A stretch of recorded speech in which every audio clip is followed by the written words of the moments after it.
restoran mahal nggak mau micin biasanya, Ren? Restoran mahal gitu. Kalau gua sebenarnya secara personal ya. Ya. Gua nggak anti micin buat personal. Oke. Kalau misalnya gua cuma sekedar masak di rumah, apalagi yang masak-masak males gitu ya, masak untuk hidup gitu. Gua don't mind sama sekali sama adanya micin. Tapi secara profesional, lo ngapain lo pakai micin sedangkan apa ya? Bukan ego sih, itu harga diri, men. Itu harga diri buat gua.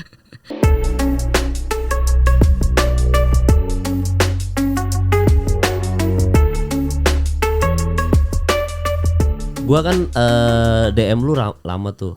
Gua nanya kayak gua masih manggilnya chef, gua masih kayak chef. Enggak, kalau waktu itu manggilnya Kak kalau nggak salah deh. Terus gue bingung. Hah? Oh, gua sempat manggil Kak ya? Iya. Padahal tuan gua anjir. Gua baru tahu lu masih 29, gua udah 35 anjir. Tapi gua DM lu gitu kan yang kayak mau collab podcast enggak kan gitu. Terus gua ketawa, "Iya, tapi kayaknya lo enggak mau deh. Lo apa sih baru ngajak udah bilang gua enggak mau, terus lo ngapain ngajak?"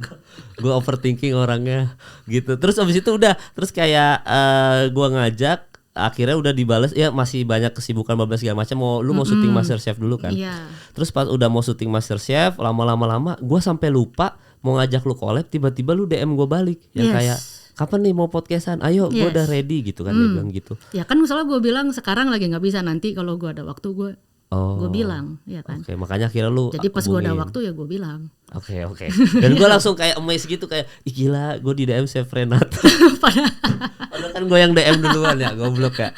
Tapi ya gitu, maksud gua akhirnya lu datang ke sini. Gua kira memang kalau gue lihat podcast yang dulu kan, yang Om Deddy Kobusir, gue pas lihat podcast lu di situ, lu cukup sulit untuk datang ke podcast sebenarnya, karena lu introvert, karena lu nggak suka ngomong apa segala macem, nggak suka di-expose halayak gitu-gitu. Ya nggak juga sih sebenarnya, nggak juga. Jadi kenapa sekarang udah sering podcast nih? Kan kemarin Om Deddy ada, terus yang itu Jason ya, siapa sih yang ada tuh yang lu podcast ngomongin soal MasterChef Indonesia, siapa? Ray Johnson. Ray Johnson kok Jason sih. Well, Ray Johnson is a good friend of mine gitu loh. Kayak yang sama Om Ded juga, Om Ded gue kenal. Waktu itu sempat juga yang sama Om Ded sama Vidi. Ya itu Pothub gitu. sama Danila. Iya. Sebenarnya lebih ke kalau emang waktunya emang lagi ada gitu kan, terus kayak gue di kontak, ayo podcast yuk ya. Sebenarnya nggak apa-apa. Iya aja ya. Iya aja. Yang penting lu, tapi kan lu belum kenal gua, Ren. Baru ketemu nih kita. Iya. Terus kenapa mau menerima saya? Soalnya lo ngajaknya kayak lucu gitu. Itu dia. Cara lo ngajak aja gitu. Oh, emang nggak ada yang ngajak kayak gitu? Udah gitu kan gue langsung cek, oh kayaknya asik nih buat ngobrol gitu loh. Oh, waduh, alhamdulillah dianggap asik. Terima kasih, Renata. Maksudnya apa ya, ngobrol itu akan selalu menyenangkan, tapi kayak ada yang nggak semua ngobrol itu harus di podcastin gitu loh, ngerti nggak sih? Iya, nggak semua yang kita obrolin tuh kayak tadi kita ngobrol di luar kan nggak harus ada podcastnya. Iya, kayak tadi kita ngobrol di luar seru-seru aja gitu, kayak gue yakin you're the type of person gue bisa ngobrol sama lo with coffee terus kayak bakal ngalir aja gitu, kayak karena lo bisa ngobrol. Iya, tapi sebenarnya percaya nggak kan percaya. Kan ada orang nggak bisa ngobrol. Ada. Nah makanya sebenarnya. Jadi kayak interview gitu. Oh ya, jadinya bukan kayak podcast ya, kayak Chef Renata apa kabar? Kayak di wawancara gitu rasanya gue kayak. Yeah. Tapi percaya nggak percaya, Ren, gue tuh sebenarnya type of person yang cukup ambivert gitu loh. Jadi kadang-kadang gue butuh waktu recharge untuk menyendiri lah, maksudnya kayak recharge sendiri karena gue cukup introvert kadang-kadang ya. Jadi habisin nonton Netflix gitu di rumah karena energi gue capek untuk ngadepin orang. Tapi itu hampir semua orang nggak sih? Iya emang gitu ya. Iyalah. Kayaknya enggak deh, kayak bini gue. Semua orang punya social meter gitu, kayak lo. Oke.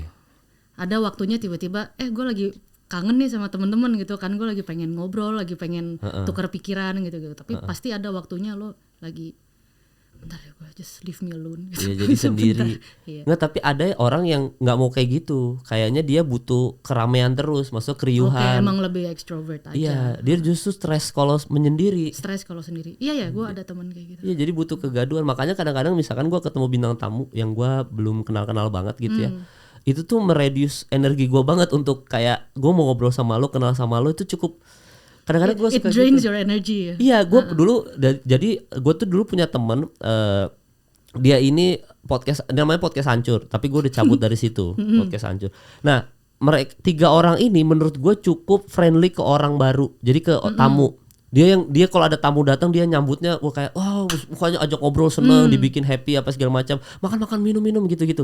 Gue yang lebih diam. Jadi kayak ya halo, salam kenal Kemal gitu. Gue lebih diam. Karena gue nggak bisa begitu.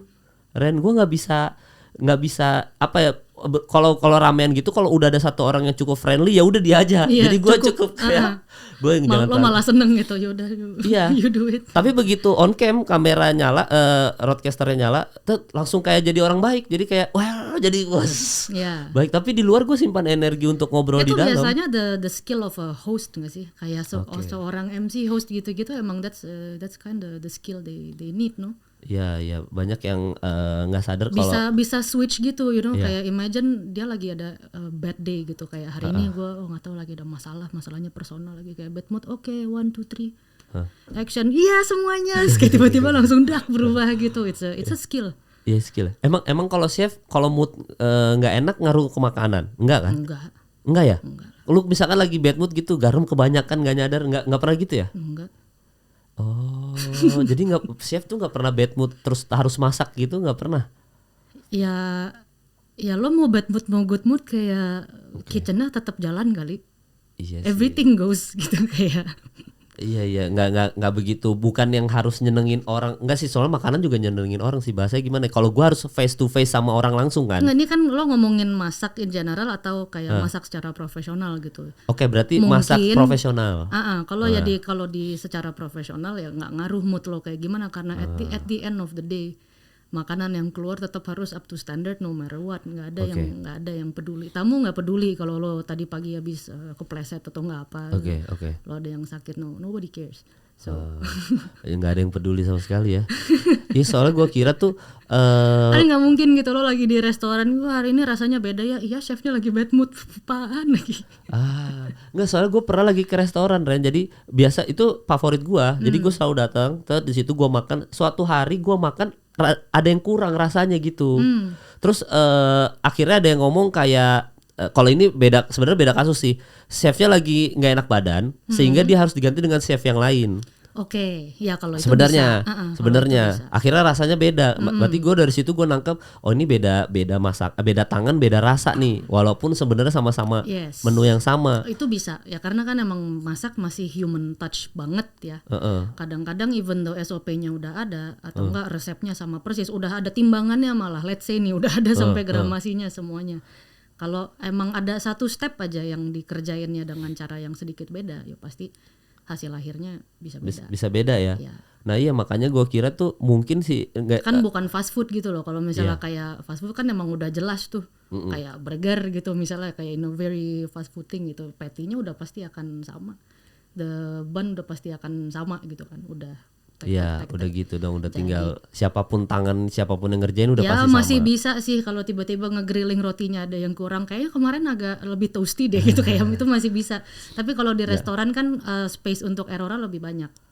Iya benar. Pernah lu dikomplain? Lo bikin sos gitu misalnya, terus kayak dagingnya lo harus brown dulu untuk lo bisa infuse ke liquid ini segala macam. Satu orang mungkin browningnya kurang, nanti warna sosnya akan beda, rasanya juga akan beda. Oke. Tapi pernah lu dikomplain? Maksudnya makanan chef Renata biasa aja ternyata. Pernah lu digituin? Depan muka gue? Ya kalau entah depan muka lo atau lewat komen Instagram gitu. Pernah nggak? Nggak pernah. Tergantung di mana nih.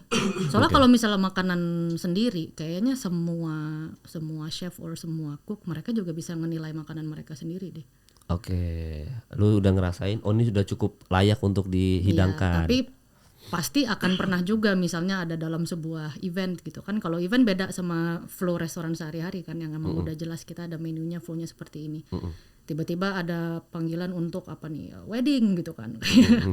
Terus bikin menunya ini segala macam, tapi nanti dapurnya beda, ini semuanya beda, environmentnya beda lah ya. Ya lo sebagai yang masak pun masih bisa kayak oke, ini dish yang ini gue akan lebih happy sebenarnya kalau si ininya tadi lebih kayak gini gitu. Jadi kekurangan aja ya, bukan yang soal rasa mah semua udah aman. Tapi lo tetap akan selalu bisa ngejudge your own apa namanya? Your own dish gitu loh. Ya oke. Ya, berarti biasanya yang dikomenin kayak aduh harusnya ditambahin ini kayaknya lebih sabi dah kayak gitu doang kan, bukan yang Iya. anjir rasanya nggak enak gua hidang nggak bukan masalah nggak enak nih kekurangan aja ya. Ya kalau sampai nggak enak lo harus problem solving, lalu di tengah jalan nggak tahu terserah lo lo beli suruh apalah naik motor ambil something ya itu harus. Iya. Ya lo harus solve ya, jangan sampai lo hidangin makanan jelek lah. Tapi jadi chef tuh seru gak sih sebenarnya? Gua belum kalau lu tadi kan lu bilang itu kayak skill host deh kalau menyenangkan, dan buat gua kayak jadi host tuh senengnya adalah gua dapat ilmu baru dari bintang tamu gua. Which is misalnya ada knowledge gua yang belum sampai soal chef, lu yang ngasih tahu ke gua, oh gua dapat ilmu baru itu bisa gua ceritain ke orang. Jadi dapat ilmu. Nah, kalau jadi chef itu seru gak sih sebenarnya? Lo harus suka. Kalau lo suka seru. Kalau lo nggak suka sama sekali, gua nggak suka apa namanya kuliner sebenarnya, gue nggak peduli, tapi ini gue demi pekerjaan aja, terus gue jadi head chef di restoran ramai, actually ya, itu menderita sih. Iya pasti menderita itu ya. Kayak itu pekerjaan yang nggak asik sama sekali kalau lo nggak suka gitu. Oke, tapi harus suka dulu. Emang ada chef yang nggak suka jadi chef? Ada ya? Ada. Terus kenapa dia dipaksa gitu? Gue pernah ketemu di tempat kerja gue yang lama, and he's very good ya, dia kayak head pastry. Di sebuah restoran yang punya nama juga gitu, and he's very good. Terus kita kayak lagi ngobrol panjang, dia orangnya tuh very technical and science banget gitu loh otaknya, ya oke, ini works, oke, I do my job gitu. Tapi kalau ditanya untuk bikin menu baru ini dia kayak actually gue nggak punya passion di kuliner atau pastry sama sekali. Gue ada di sini karena keharusan. Terus apparently I do a good job. Dan ternyata sekarang skill gue diapresiasi, dan sekarang gue hidup gitu dari profesi ini. Terus gue mikir, gila kalau lo nggak suka itu nggak asik sih kerjaan lo. Oh ada gitu ya chef ya? Super long hours gitu dari pagi sampai aduh. Iya. Oh, gue kira semua chef tuh happy dengan pekerjaannya dia loh. Ya mayoritas harus happy. Mayoritas ini kan itu jarang ya, gue jarang ketemu kayak gitu, tapi ternyata ada. Oh ternyata ada ya. Tapi kalau lu sendiri emang udah cinta sama dunia, berarti dunia memasak ini udah memang cinta dari kecil atau? Gue suka, memang suka. Dari kapan tuh? Dari sekecil apa lu suka masak? Gue kayaknya pas kecil gue lebih apa ya? Kalau masih kecil kayak gue seneng nge-build sesuatu apapun yang bisa di-build gitu loh. Jadi kayak misalnya pekerjaan apa sih? Kerajinan tangan gitu. Musik itu something yang lo build juga kan. Ada ini you put something together dan lo jadi produk gitu kan, jadi sesuatu ya. Masak kan paling simple.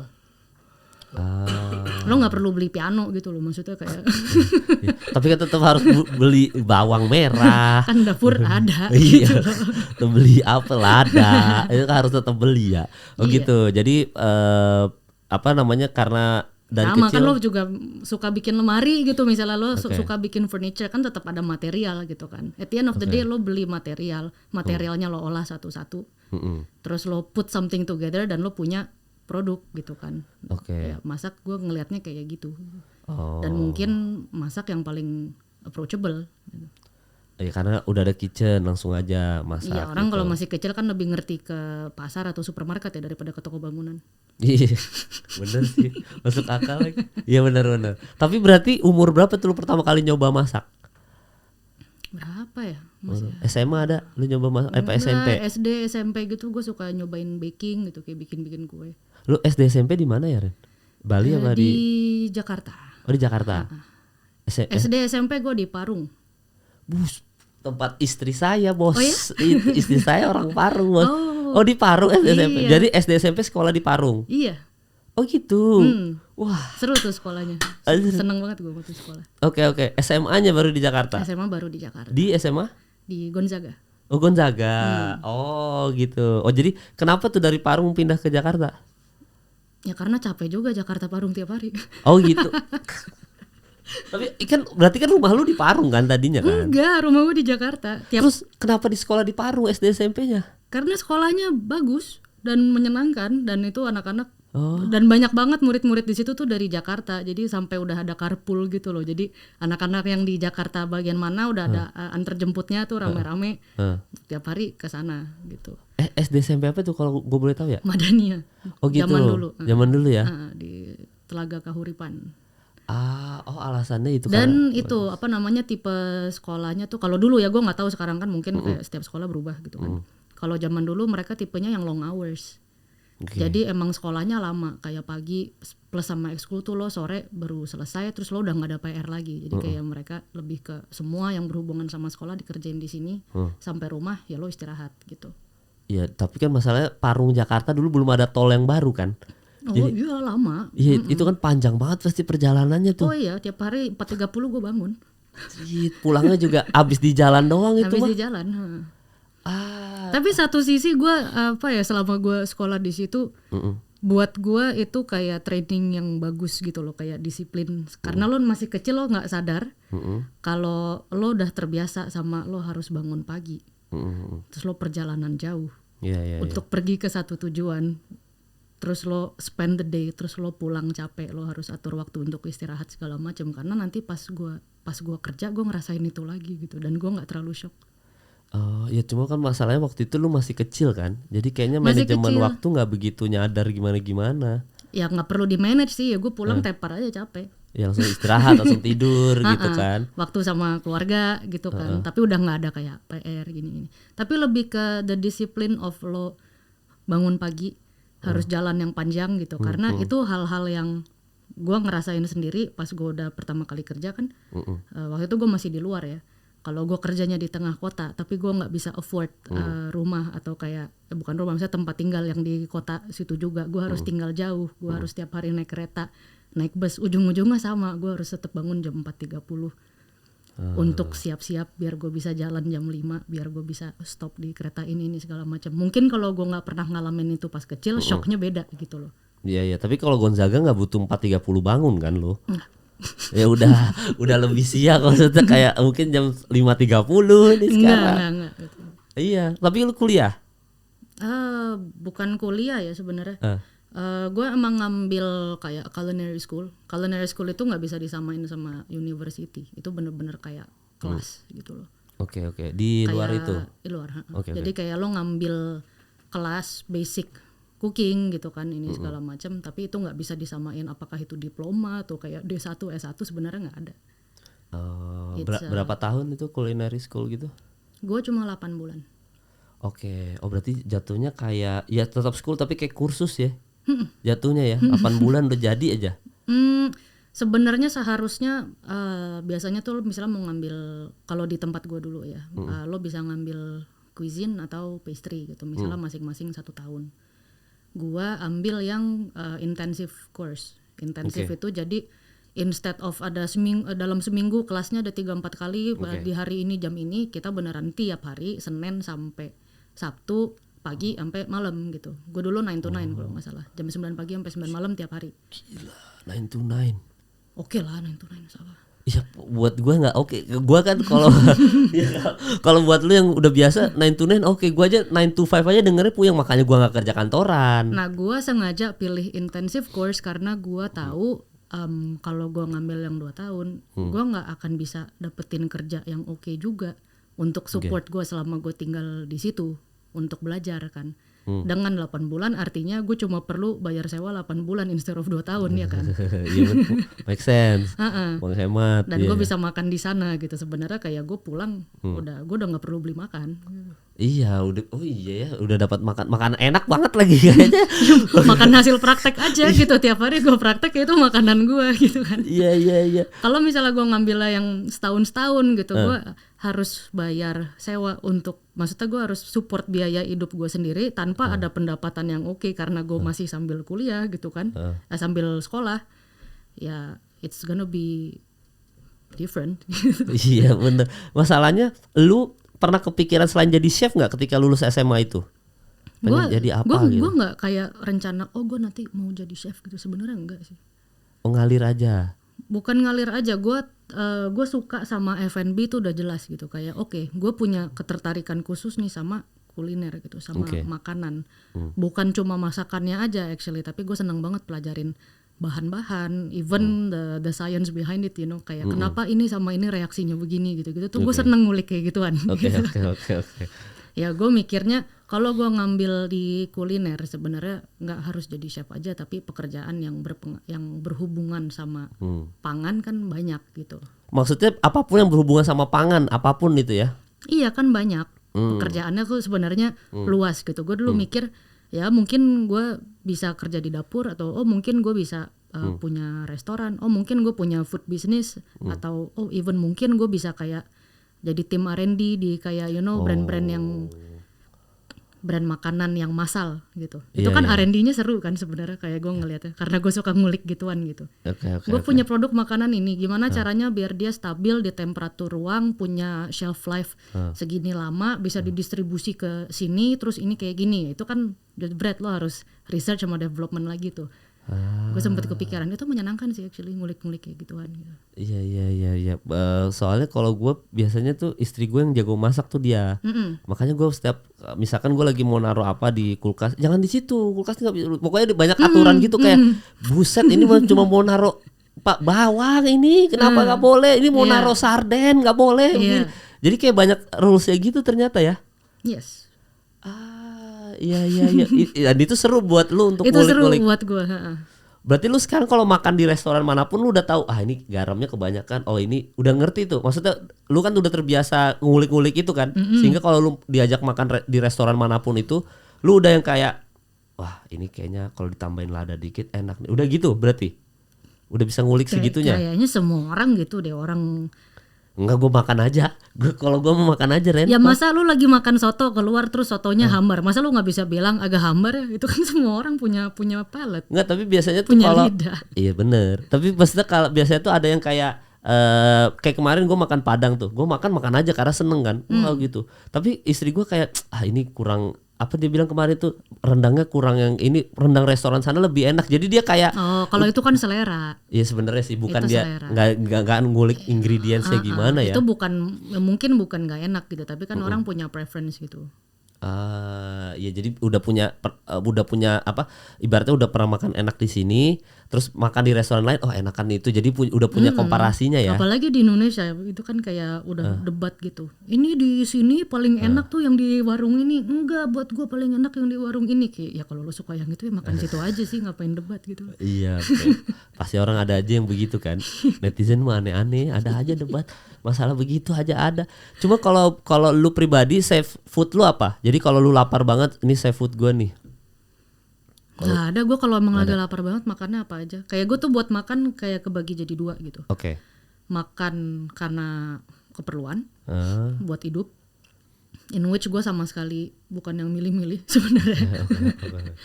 Ya satu lagi makan yang karena emang ada unsur rekreasionalnya juga. Kayak gue kalau gue pergi ke sebuah restoran karena gue pengen cobain gitu kan. Nah itu beda. Oh jadi itu udah ibaratnya lagi observasi. Observasi sama ya kan lo juga pergi ke restoran buat makan, plus lo juga ngelihat ambience tempatnya seperti apa, servisnya kayak gimana, lo tergantung pergi sama siapa dalam okasi apa gitu kan. Iya. Kayak lo lagi ulang tahun nih, lo mau makan-makan sama keluarga kan, lo milih restorannya. Kenapa lo sukanya yang ini? Soalnya yang ini ada gardennya, terus kita bisa bawa anak gitu. Itu kan kayak considerations gitu buat restoran. Tapi kalau kayak lo hari ini gitu pagi-pagi berangkat kerja, lo makan apa ya? Gue gila, gue telur gue rebus halep gitu, terus gue pergi gitu. Gue nggak pernah bawel gila. Oh ya langsung aja. Tapi kalau udah kita harus mencoba experience baru di restoran ini, nah itu baru lo udah beda tuh ya. Lu ini nggak sih apa namanya, pernah ke restoran terus habis itu fail banget gitu? Pernah. Itu makan apa waktu itu yang fail banget? Anjir ini gak enak banget lagi, fuck, gitu. Iya, lagi makan apa, daging kah? Makan apa kah? Burger. Makan burger. Oke. Enggak, ini kita nggak usah spesifik tapi. Enggak ini gue namanya gue nggak akan sebut brand atau anything, tapi buat gue kayak gila ya, lo tuh toko burger lo bukan restoran atau enggak ada punya menu luas yang kebetulan ada burgernya gitu. Yang lo jual cuma burger gitu. Terus nggak enak gitu kayak Gila. Itu di Indonesia atau luar Indonesia ya? Lagi viral pasti, viral gitu nggak? Lu pengen nyoba aja gitu ya? Udah lama itu. Oke, dan ternyata fail menurut lu ya? Fail. Oh gitu. Pernah. Oh nanti kalau udah matiin kamera saya tanya ya. Ada juga beberapa kali yang lain kayak misalnya soto gitu atau enggak ya. Itu lu nyobain itu karena viral apa karena ini selewat-lewat lu lagi di jalan? Selewat. Ah gitu. Oh gitu. Jadi wah contohnya nggak enak banget gitu ya. Iya Wah, gila nggak enak banget. Bisa ya nggak enak itu. Iya. Dulu gua pernah cerita tuh ke Chef Arnold. Apa gue lupa deh gue cerita ke siapa. Jadi intinya adalah gue pernah sekali nyobain makanan. Ini tuh makanannya itu adalah makanannya yang direview oleh food vlogger. Jadi intinya kalau direview sama food vlogger udah pasti jaminan oke dong, ya kan? Ya enggak lah. Iya sebenarnya kan Dari itu. food vlogger jaminan oke dari mana? Nah itu based on chef. Kalau based on gue netizen biasa mah menurut gue food vlogger ya established legit pasti enak dong, harusnya dong. Ya lu sekarang out of nowhere kan lu udah punya sosmed ya. Lu tiba-tiba mau klaim diri lu sebagai food vlogger juga nggak ada yang larang kali. Iya sih sebenarnya iya sih. Gak ada yang bener masuk akal. Cuma kan maksud gue tiba-tiba lo sekarang kayak enggak ini gue mulai sekarang gue mau nge-review makanan gitu. Terserah lo mau bilang semuanya enak juga ya tetap aja. Iya bener, selera juga, kembali lagi soal selera lagi kan tadi kan. Bisa aja menurut lidahnya food vlogger ini enak, menurut gue enggak gitu kan. Iya. Ya kan enggak semua food vlogger juga ngerti maksudnya tahu cara menilai makanan gitu loh. Oke. Nah jadi gue nyobain tuh. Intinya gue nyobain karena gue waktu itu lagi pengen makan bebek lah intinya. Bebek bumbu hitam Madura gitu. Wah gue lagi suka banget itu. Akhirnya gue cari tuh di YouTube. Mana sih yang hidden gem yang gue gak tahu nih. Keluarlah ada satu food vlogger. Abis itu gue coba makanan bebeknya itu. Sorry to say tapi emang gak wah parah deh rasanya deh. Gue bilang kayak anjing gue ketipu food vlogger gitu. Gue langsung yang bangke, gue udah jauh-jauh nyari, maksudnya itu parkirnya susah karena hidden gem kan biasa gitu kan, parkirnya susah. Gue pikir wah gue bakal makan enak nih sama istri gue, ternyata enggak sama sekali Ren. Gue langsung kayak cerit. Nah dari situ gue kan nggak percaya. Kan lo juga nggak tahu mana food vlogger yang emang beneran legit atau enggak, legit atau jujur atau kalau mungkin dia endorsed by the business juga kan lo nggak tahu. Iya bener. Kadang-kadang sekarang food vlogger ada yang di endorse ya, jadi kita ini mah udah dibayar aja, bukan yang dia pure makan, bener-bener makan gitu. Ya atau bisa aja, maksudnya food vlogger yang nggak ngerti makanan juga banyak gitu. Gue nggak bilang semuanya kayak gitu, banyak yang emang. Ya. Tapi ya nggak bisa jadi patokan lah cuma karena this one person bilang enak terus. Iya bener-bener. Dan gue pernah ada juga dulu yang restoran daging super mahal, tapi gue akhirnya baca komen Instagram yang kayak harga doang mahal nih, rasanya tidak sesuai harga, yang kayak gitu-gitu. Akhirnya gue baca-bacain yang tadinya gue mau datang ke situ akhirnya nggak jadi karena gue baca komen netizen. Gue netizen mohon maaf ya saya jahat sekali, tapi gue jadi susah netizen lah, banget. Kayak nggak segampang itu juga sebenarnya buat review itu kayak pasti ada lah gitu, kayak ada bad review sebuah restoran misalnya. Kasih bintangnya jelek gitu kan, dari bintang 5 enggak gue kasih 1 gitu. Makanannya semuanya enak tapi value for money-nya kurang gitu. Tapi terus kayak pas gue lihat lagi ya enggak, itu sangat reasonable untuk lokasinya, untuk sewanya, untuk ini sama kaliber restoran segitu itu normal gitu. Jadi itu bukan value for money, itu nggak cocok sama kantong lu. Bukan nggak cocok. Ngerti nggak sih? Balik lagi tuh jadinya personal gitu kan. Iya. Jadinya karena keluar duit mahal anjing. Itu personal buat dia gitu kayak kan lo nggak ngitung gitu loh kayak oke, dialog area ini sewa segini, lo lihat jumlah karyawannya berapa, lo lihat ambience yang service yang mereka offer seperti apa, terus kayak lo nggak bisa bandingin itu sama di kaki jalan. 5 gitu loh, kayak ya beda lah gitu kan, service yang di itu kan juga beda. Tapi kenapa ya Ren, maksudnya makanan di pinggir jalan jauh lebih enak kan, biasa orang suka ngomong gitu kan, makanan pinggir jalan jauh lebih enak di luar tadi keluar duit masalah dia udah baper karena keluar duit ya. Tapi kan waktu biasa ada orang bilang emang enak makan mie instan pinggir jalan sih daripada mie instan yang misalkan yang di restoran atau enggak. Emang di restoran ada mie instan? Itu analogi aja. Gue analoginya intinya tuh adalah kadang-kadang kita makan kaki 5 jauh lebih menikmati ketimbang restoran mahal. Restoran mahal kayak kadang-kadang suka hambar, suka apa. Itu emang tapi begitu. Tapi kan kayak restoran nggak bisa dipatokin sama semua gitu. Kayak gue kadang-kadang bisa gitu, misalnya gue pergi ke sebuah restoran gitu atau enggak hal sekecil nasi goreng deh gitu. Kayak masih enakan yang di kaki 5, tapi gue masih ngerti kenapa gitu. Oke, di kaki 5 mereka pakai wok sama high pressure stove yang apinya yang segede itu, it's well seasoned wok gitu kan, dan mereka benar-benar dapetin char yang bagus. Jadi emang mereka punya equipment yang benar untuk produce a good nasi goreng. Padahal kan ada beberapa restoran, mungkin di situ dia nggak ada wok, itu cuma menu yang ada aja gitu di situ, bukan khusus nasi goreng gitu. Mungkin mereka juga nggak invest banyak untuk di mainan woknya ya wajar kalau dia nggak seenak yang di kaki 5 gitu. Ya, faktor micin juga ngaruh. Micin juga ngaruh. Karena kalau restoran sas gitu kan. Iya kan micin kan seabrek-abrek. Mamam tuh gurih gitu. Tapi kenapa restoran mahal nggak mau micin biasanya, Ren?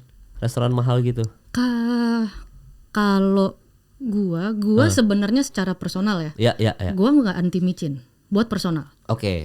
Kalau misalnya gua cuma sekedar masak di rumah, apalagi yang masak-masak malas gitu ya, masak untuk hidup gitu. Gua don't mind sama sekali sama adanya micin.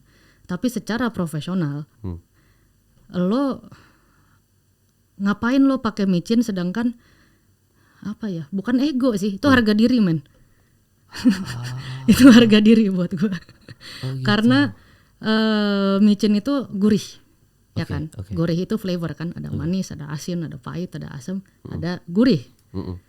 Kayak manis itu gula instannya, asin itu garam instannya. Kalau gurih ya micin. Tapi gurih itu kan lo bisa produce sendiri tanpa pakai yang instan.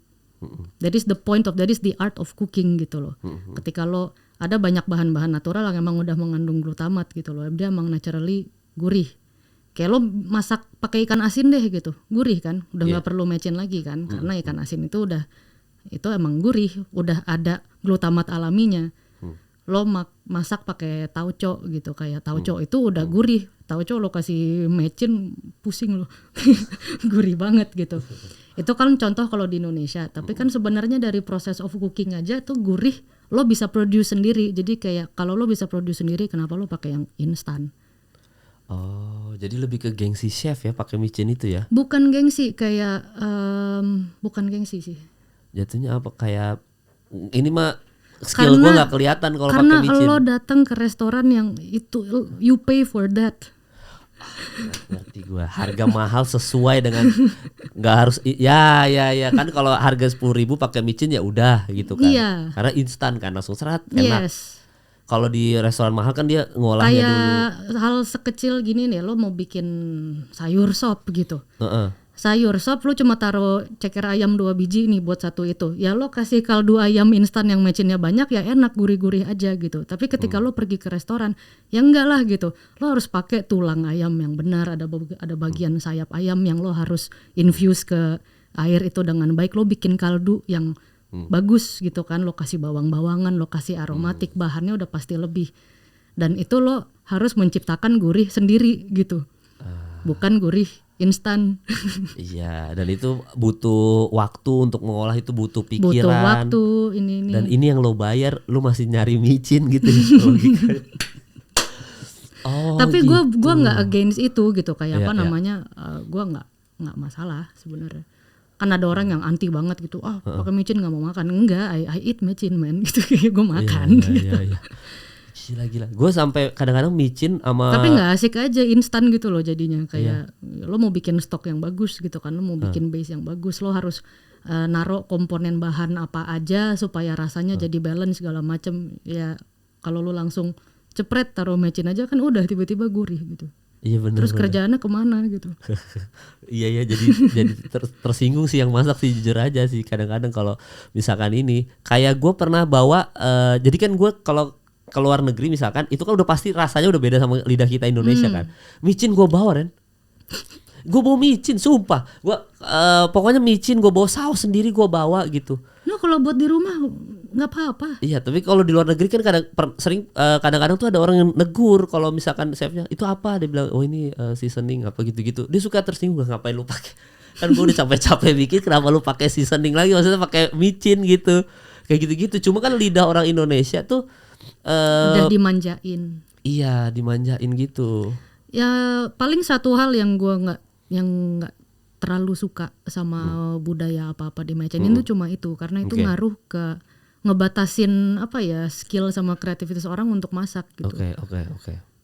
Kayak kalau apa aja, oh ini kurang enak nih, instead of mikir kenapa ya dia kurang enak, mungkin tadi pas gua bikin kaldunya salah, mungkin wortel yang gue beli tadi nggak sebagus yang kemarin gitu. Orang kan kalau nggak dikasih yang instan mau nggak mau dia harus balik lagi dan mikir tadi apa yang gue lakuin salah. Gimana caranya biar dia lebih enak dan lebih gurih gitu. Iya, Dengan adanya micin orang jadi malas, jadi people care less gitu about cooking it properly. Iya benar. Memang ini ya apa namanya kadang-kadang masaknya ngasal aja, ntar dikasih micin juga enak gitu kan. Aduh iya itu benar. jadi kayak problem solving gitu. Padahal kayak masak yang bener ya lo jangan problem solving, lo kalau bisa bikin jangan ada problemnya sama sekali. Iyalah kalau bisa yang bener perfect aja. Apa namanya kayak belajar masak itu gampang kali. Iya. Zaman dulu tuh orang harus beli buku gitu ya, sekarang buka di internet. Tutorial Udah banyak, even culinary school aja udah ngeluarin PDF-nya, bisa free lo download, lo bisa gitu. Kalau emang lo punya interest ke situ, you can learn gitu. Iya. Dan biasanya belajar dari rumah tuh ada beberapa orang yang udah belajar dari rumah. Oh nih enak nih, semua keluarga gua suka sama masakan gua.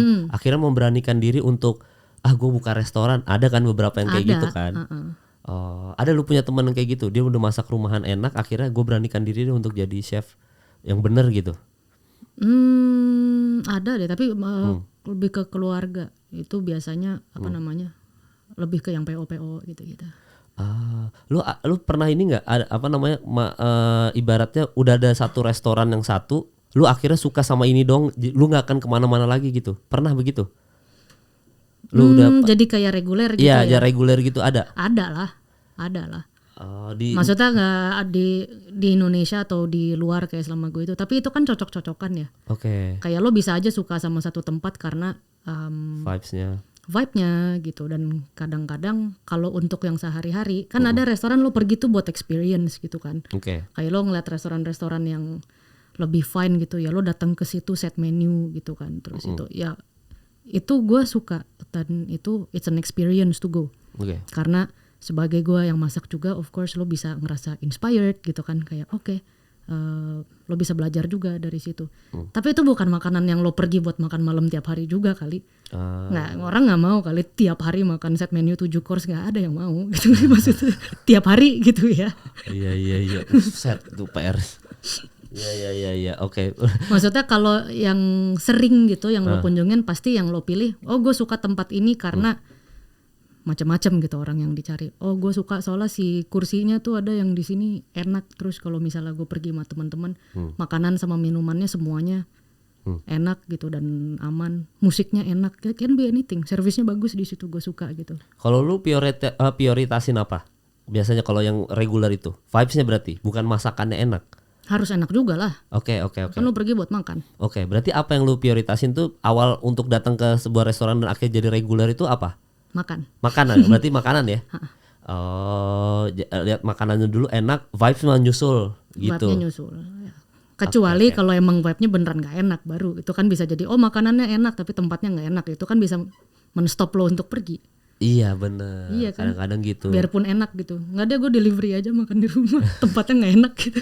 Gue suka makanannya doang gitu. Iya ada sih kayak gitu. Ada. Emang rata-rata tuh orang itu kalau udah makanan enak, vibes memang nyusul sih. Gue kalau udah ada tuh, gue tempat makan tuh pinggir jalan, pinggir jalan di ibaratnya Panglima Polim situ. Jadi gue itu kalau sebenarnya secara tempat kotor banget, Ren. Maksudnya udah yang kayak, buset kotor dah pokoknya, gila kayak nggak layak tisu, pokoknya kotor, apalagi kalau hujan gitu. Tapi makanan enak banget, Ren. Tapi enak. Ya tapi kan lo ke situ tujuannya jelas buat makan. Imagine lo lagi sama ada berempat gitu, lama banget deh nggak ketemu, kita catch up yuk, kita mau ngobrol gitu loh. Iya. Sekalian makan ya, sekalian makan siang, kan udah jelas objektifnya adalah mau duduk ketemu teman-teman, mau ngobrol sambil makan. Ya berarti kan tempatnya akan menjadi ngaruh. Iya benar. Enak nggak buat ngobrol gitu? Iya. Kalau gue cowok-cowok sih jadi. Buat meeting enak nggak gitu kan ini? Meeting proper ya. Iya. Kalau gue di situ tapi tetap peduli sama makanan juga ya kan. Iya, di sini enak sih tapi makanannya nggak enak, gue nggak suka gitu kan. Yang ini B aja, udah kita cari yang lain, yang tempatnya enak, makanannya enak. Dan kalau lu harus ada wine. Ya. Kalau meeting ya, karena lu bener-bener edik wine banget ya. Nggak edik lah, suka aja. Wine favorit lu berarti apa? Itali apa biasa ada gitu kan? Susah banget. Lo kalau tanya semua orang emang beneran suka banget wine. Wine favorit lo apa, man? Gak ada. Iya. Dulu gua ada aplikasinya tuh. Aduh, lupa aku, Vivino. Kayak Vivino. Nah, dulu bisa ngecek lewat Vivino yang tuh. gue suka wine, kenapa gue nggak bisa bilang gue punya favorit apa enggak, karena selalu ada satu yang cocok untuk okasi tertentu. Itu ngaruh lo lagi duduk di mana, temperaturnya seperti apa, lo lagi makan apa gitu, ngerti gak sih? Iya, yang ngaruh semua ya maksudnya. Kayak orang suka nanya gitu, kalau wine lebih suka white apa red? Tergantung sih, kalau gue di pantai ya white ya. Iya, buset di pantai red kenceng banget, kayak berat banget. Oh gitu. Iya, tapi kalau lagi summer gitu gue suka sparkling sih, nice gitu kan. Tapi kalau lagi di tempat seperti ini atau demikian, tergantung gue lagi makan apa, gue sukanya yang seperti ini gitu. Kadang lo nyari juga kan, gue lagi pengen red tapi maunya yang light, yang lebih ke fruity, easy drinking gitu. Tapi kadang-kadang ini gue lagi pengen yang nice full body, yang round gitu kan kayak. Karena mereka ada banyak banget tipenya dan itu nggak habis-habis, udah kayak Pokemon gitu kan. banyak. Jadi kalau ditanya favorit nggak ada, karena pasti ada yang cocok untuk your mood even. Iya, kalau biasanya itu orang-orang itu ada yang kayak lu tadi biasa nanya ke waitress atau waitressnya kan, kayak yang mau full body, yang lebih acid gitu-gitu kan. Yes, itu gunanya ada kayak wine butler atau kayak ada sommelier biasanya di sebuah restoran. Iya. Kalau temen gue gitu, cek Vivino dulu kayak, bentar ya mbak, saya cek Vivino dulu, di foto terlihat bagus, ratingnya bagus. Terus kan udah kelihatan di Vivino acidnya berapa, ini sweetnya. Udah kelihatan ada notesnya apa aja. Iya, bahkan ada review orang kan. Ini cocok nih kalau lu kan pakai cheese, atau enggak lu lagi nonton TV apa segala macam, atau enggak lagi di restoran mahal. Waktu itu ada temen gue kayak dia lagi nge-wine, terus habis itu gua mau, mbak hari ini saya mau wine dari Chili. Karena kalau dari Chile atau dari Argentina gitu suka spicy. Terus gue kayak, tapi kan nggak semuanya. Terus emang ada wine spicy gitu, jadi kita lu nge-wine pedas gitu. Ya kalau pas lo buka masih gassy, belum diaerasi dulu ya bisa pedas sih. Bisa pedas beneran ya. Lo harus taruh di canter dulu. Biasanya kan pas lo baru buka masih gassy gitu kan, masih tannin banget gitu. Ya, terus yang diputer-puter dulu. Ya, biarin istirahat dulu. Iya. Emang ada, itu harus begitu ya, harus dibuka dulu baru. Ada nggak sih wine yang udah di can tuh masih pedas gitu? Pedas. Iya, dikatanya ada spicy-nya, entah dari Argentina apa dari Chili gitu, gue lupa. Tapi gitu. Tapi ada semua sih, gue kayak dari semua jenis wine tuh seaneh-aneh itu, rasanya nggak bisa diiniin ya. Iya. Tapi Italia semua enak katanya. Gue sih mempelajari apa dulu di Marzano, apa pokoknya gitu-gitu deh. Italia enak. Italia itu udah the best wine. Bahkan kalau Napa Valley juga banyak yang enak. Kalau misalnya Perancis sudah. Aduh, gue lupa apa yang sampah waktu itu ya, dari Amerika tuh. Ini sampah. Pokoknya nggak enak. Bukan Sauvignon, apa ya, lupa gue. Oh, tapi yang nggak enak banget juga banyak ya? Iya banyak.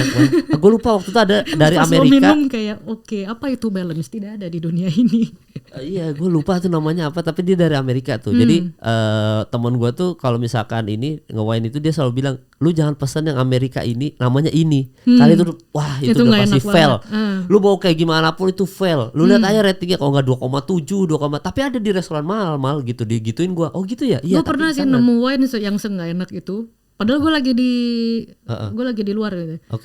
Gila nggak enak banget ini wine gitu kan, nggak enak-enak. Udah coba di decant gitu kan, kayak ini enggak, masih nggak enak, ini intinya wine-nya nggak enak gitu. Terus gue sampai bilang ya udah, nanti sayang kan gue pakai buat masak aja, kalau lagi masak biar gue pakai. Terus buat masak aja nggak enak, masakannya jadi nggak enak gara-gara itu wine. Kayak udahlah sih, udah buang aja. Oh, jadi nggak enak ya gara-gara wine ya. Oh, ternyata yang bikin makanan nggak enak bukan bad mood, teman-teman, wine ya kan. Ternyata kalau wine tidak enak, makanan juga tidak enak, teman-teman. Iya, itu kan sok-sok kayak apa namanya, sayang gitu dibuang. Padahal itu you have to learn that kalau lo makan sendiri aja udah nggak enak, ya jangan ditaruh di makanan dan lo ekspektasi lo bakal enak gitu. Iya benar juga sih, benar. Tapi lu sama pasangan suka wine? Maksudnya yang berarti lu quality time gitu ya, love language ya? Tipikal gitu. Nggak ya? Sama pasangan aja sih, maksudnya. Ya kan gue sekarang ada wine place juga kan, sama Glow itu. Glue bacanya. Glue, sorry. Di situ emang banyak wine juga, dan biasanya kalau untuk orang nge-wine sambil makan gitu, kita juga makanannya ada yang kayak tapas size kali ya, jadi makan tengah kecil-kecil, itu kan buat nemenin nge-wine sebenarnya. Bahkan makanannya pun emang dibikin kita cari makanan-makanan yang enak dimakan sambil nge-wine gitu loh sebenarnya. Tapi ada ikan sambal hijau kan kalau gue lihat gambarnya. Sambal hijau. Itu apa, ikan apa? Yang tadi ikan kayak ikan itu bukan sambal hijau ya? Itu apa namanya pakai butter, parsley gitu-gitu. Saya sambal hijau. Parsley. Oke gitu. Oh itu cocok sama wine. Cocok. Ada wine butlernya juga gitu kan. Jadi kalau misalnya lo ke sana bisa tanya gitu kan. Aku sukanya wine yang kayak gini. Aku pengennya yang agak manis gitu. Aku pengennya yang round. Oh, di servis segitunya gitu, ya. Nanti biar dia cariin. Oke, ntar gue kalau gue nggak nge-wine sih, tapi teman gue yang suka nge-wine nih, nanti gue ajak ke sana deh, biar dia nyobain sendiri gimana rasanya restorannya seorang chef Renata. Gue kadang-kadang tuh kalau restoran chef gitu gue takut kecewa aja Ren gitu. Maksudnya ini punya chef terkenal, gue pengen nyoba, takutnya kayak kecewa gitu kayak. Abis itu karena ekspektasinya ketinggian. Iya, karena gue tuh pengen makan tuh nggak mau bawa ekspektasi gitu. Gue takutnya, wah, gue bawa ekspektasi nih udah restorannya Chef Renata, gue bawa ekspektasi sampai sana ternyata, aduh biasa aja. Jadinya kayak, kok gini sih makanan chef? Ya gitu. itu resiko pergi ke restoran sih. Iya. Akan selalu ada resiko itu. Iya, pasti ada ya, soalnya dan semua chef ya tahu. Kadang-kadang bisa juga emang simply nggak cocok sama lo gitu. Bukan berarti dia nggak enak gitu kan, orang kan tetap punya selera gitu. Iya. Ada review jelek bukan dari haters MasterChef ya, tapi benar-benar review jelek yang ngasih lu bintang 1 di benar-benar orang makan di situ ada nggak? Belum ada. Yang udah nyoba nggak enak ternyata. Paling banyak sih dari haters MasterChef ya. Iya, tapi itu gila itu mah. Emang gila itu. Jadi belum ada yang sejauh ini. Tapi kayaknya nggak sampai 1 lah gitu. Oke. Dan biasanya kalau ada maksudnya pasti ada lah komen-komen kayak gitu. Tapi kan yang namanya review ya lo harus terima gitu kan. Yeah. Nggak semua orang review ngerti makanan. Ada juga yang emang ngerti dan mereka punya opinion. Yes. Dan sebelum restoran itu dibuka juga kan lo ada food test kan, lo ngundang semua partner, semua lo ngundang teman-teman, itu kayak periode untuk lo keluarin makanan untuk lo dengerin feedback. Dan itu sangat normal untuk dapetin feedback yang very mix gitu. Oke. Yang satu bilang ini, satu bilang ini, satu bilang itu, dan itu kan sebenarnya lo yang harus ngolah mana yang lo mau terima, mana yang kayak gue appreciate your opinion, tapi enggak, ini dish gue emang begini gitu. Itu bisa juga kayak gitu. Dan biasa lu ada kemarin ada lakuin adjustment juga berarti dari komentar apa lu lakuin adjustment jadi kayak gue tambah ini ada atau lu ada. Oke. Ada pasti. Soalnya beberapa ada chef yang pengennya udah lu nggak suka ya udah gue ini gue gitu, jadi nggak adjustment sama sekali gitu. Enggak lah. Enggak ya? Lu ada. Tapi nggak harus semuanya didengerin juga ya kan, nggak semua feedback lo harus setuju gitu loh. Oke. Sejauh ini yang lu kayak karena gue tetap punya prinsip kayak gue masak tuh buat orang lain gitu, bukan buat gue. Yang nikmatin tuh orang lain.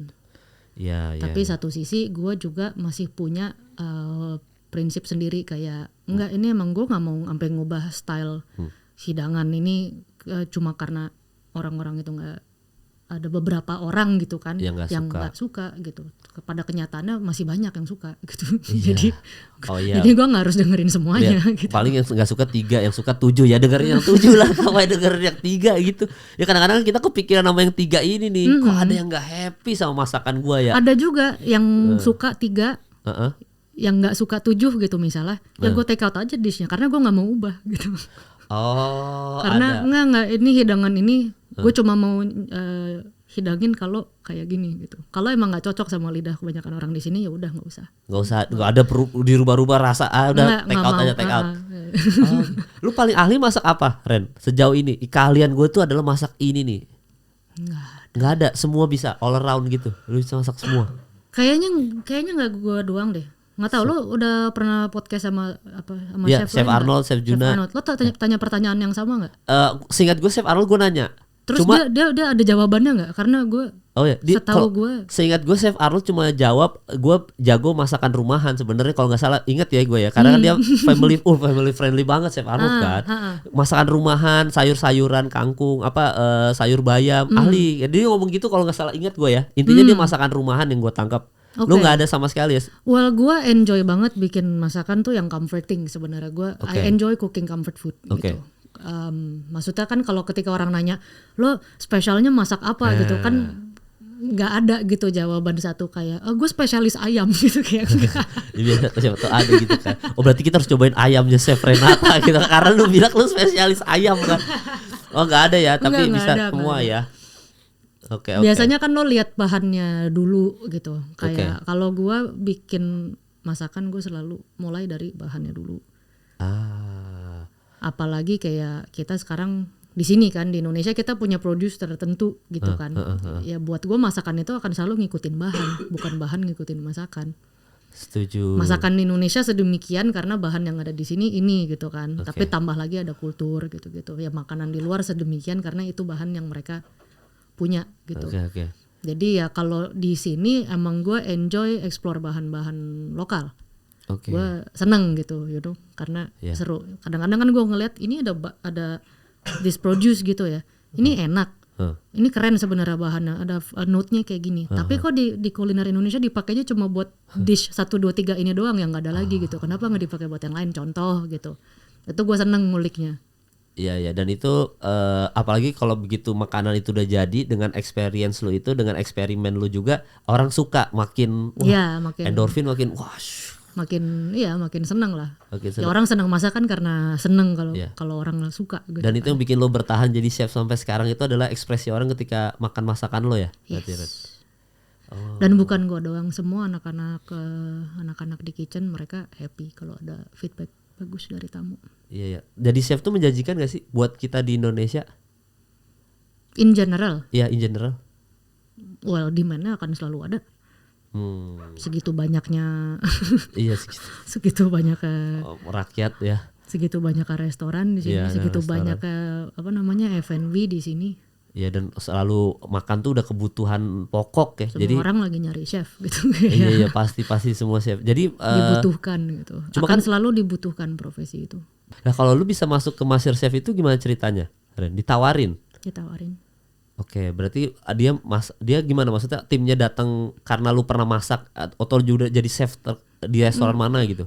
Gimana sih prosesnya? Gua waktu itu masih sibuk kebanyakan private dining sama event. Oke. Jadi gua ada kayak prep kitchen lah ya. Ada kitchen di situ kalau misalnya ada orang yang wedding, birthday yang di tempatnya mereka pun ini segala macam, gua kayak secara nggak langsung jasa catering ya gitu ya, secara nggak langsung gitu, tapi kan set menu gitu. Even yang kecil-kecil yang kayak cuma 10 orang gitu segala macam, gue ladenin gitu semuanya. Di kontak aja sih, terus datang terus tiba-tiba ada screen test dan gue nggak punya pengalaman satupun di situ sama sekali. Gue belum pernah ngelihat studio, gue belum pernah ngelihat kamera kayak gitu, nggak ada pengalaman di situ. Public speaking juga nggak yang gimana-gimana. Nggak ada. Terus akhirnya datang screen test dulu terus, ya. Terus ngobrol dulu gitu kan, ada ketertarikan kesini apa enggak, bla bla bla bla. Ya akhirnya emang udah jelas offer itu ada, ya baru gue mikir dulu tuh beneran. Gue pulang gue mikir, gue mau nggak ya gitu. Kok random ya gitu. Iya, kok tiba-tiba ditawar ada screen test gini-gini. Kok tiba-tiba television gitu loh, kayak bukan suatu hal yang gue rencanain sama sekali. Oke. Dan akhirnya yang memutuskan lo untuk gue coba deh, itu apa? Triggernya apa? Karena gue masih muda, I have nothing to lose. Jadi ya udah kerjain aja lah. Gue mikirnya gitu waktu itu. Kayak you know what, kalau gue nggak suka, I can just stop gitu loh. Kalau ternyata gue nggak suka, I can stop, nggak ada yang akan stop gue untuk harus ke alur ini juga gitu kan sebenarnya. Dan ternyata lo kalau misalnya masih muda lo masih kerja satu untuk hidup, tapi satu sisi lo juga masih belajar terus nyari pengalaman gitu kan. Pengalaman apapun lo akan say yes gitu loh. Iya benar. Apapun itu. Gue dulu apapun itu gue say yes gitu. Gue ada kayak tawaran masak di food truck gitu kan, kayak di Singapura tuh yang bener-bener tiap hari kayak bikinnya cuma taco atau enggak sandwich atau enggak burger, tapi kayak sehari 5.000, 10.000 gitu misalnya, berat. Ya for me itu experience, dan pasti lo akan bisa belajar dari situ. Dan itu sama pas ada tawaran ke television gitu, gue mikirnya emang what is the worst that can happen sih gitu, apa I don't like it gitu, contoh gitu kan, I can just stop sebenarnya. Ya, dan lu ternyata sampai sekarang masih enjoy dan gak stop ya sampai sekarang detik ini masih enjoy dengan entertainment, dengan dunia entertainment? Well, sebenarnya in terms of that, satu-satunya gue nongol tuh cuma di MasterChef loh. Oke. Gue nggak ngerjain yang ngerjain yang lain. Gue nggak. Tapi udah dunia televisi, maksudnya udah lu. Ya tapi maksudnya gue beneran karena gue di MasterChef udah. Oke. Kayak actually di MasterChef gue masih oke nih gitu kan. Gue di situ judging food, gue ketemu banyak orang, ketemu banyak peserta-peserta juga yang gue tahu mereka kayak they have a future ahead of them gitu-gitu. Emang ada joy-nya juga di situ. Iya, dan lu nyobain makanan mereka juga. Tapi bukan berarti gue langsung nyebur gitu, karena kalau mau nyebur kan nyebur sekalian. Gue kan tawaran kayak punya cooking show sendiri gitu, kayak imagine gak sih yang kayak cooking with Renata gitu hari ini resepnya ini. Maksudnya kalau emang gue mau serius ya gue ke arah situ gitu loh. Ya ini MasterChef aja udah. Kalau gue mau serius ya gue offline itu semuanya gue ambatin gitu loh. Kayak hari ini gue cooking demo kesini, terus besok gue jadi ini sini. Sekarang kan gue di industri F&B-nya pun gue masih jalan gitu loh. Bener-bener. Dan waktu lu casting itu, screen test itu kan posisinya lu belum terkenal tuh, belum famous. Nah sekarang akhirnya udah famous gini, lu merasa nyaman gak dengan keterkenalan ini gitu? Dalam sisi apa nih? Iya maksudnya lu jadinya terkenal, orang nyapa lo, terus habis itu orang ngajak lu foto Shocknya bareng. pasti ada, shocknya ada. Oke. Dan itu lu nyaman gak dengan itu? Atau enggak lu pengen balik, tahu gitu gua gak usah ikut MasterChef dari awal nih, pas screen test gua tolak dah nih. Lu pernah menyesal gak lu menerima tawaran? Menyesal gak, tapi gue pernah shocknya pernah.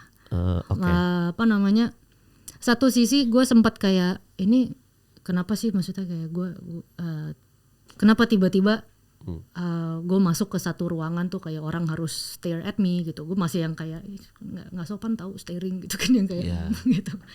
Atau nggak yang ngeluarin HP terus kayak ngerekam gitu-gitu. Of course keganggu ada.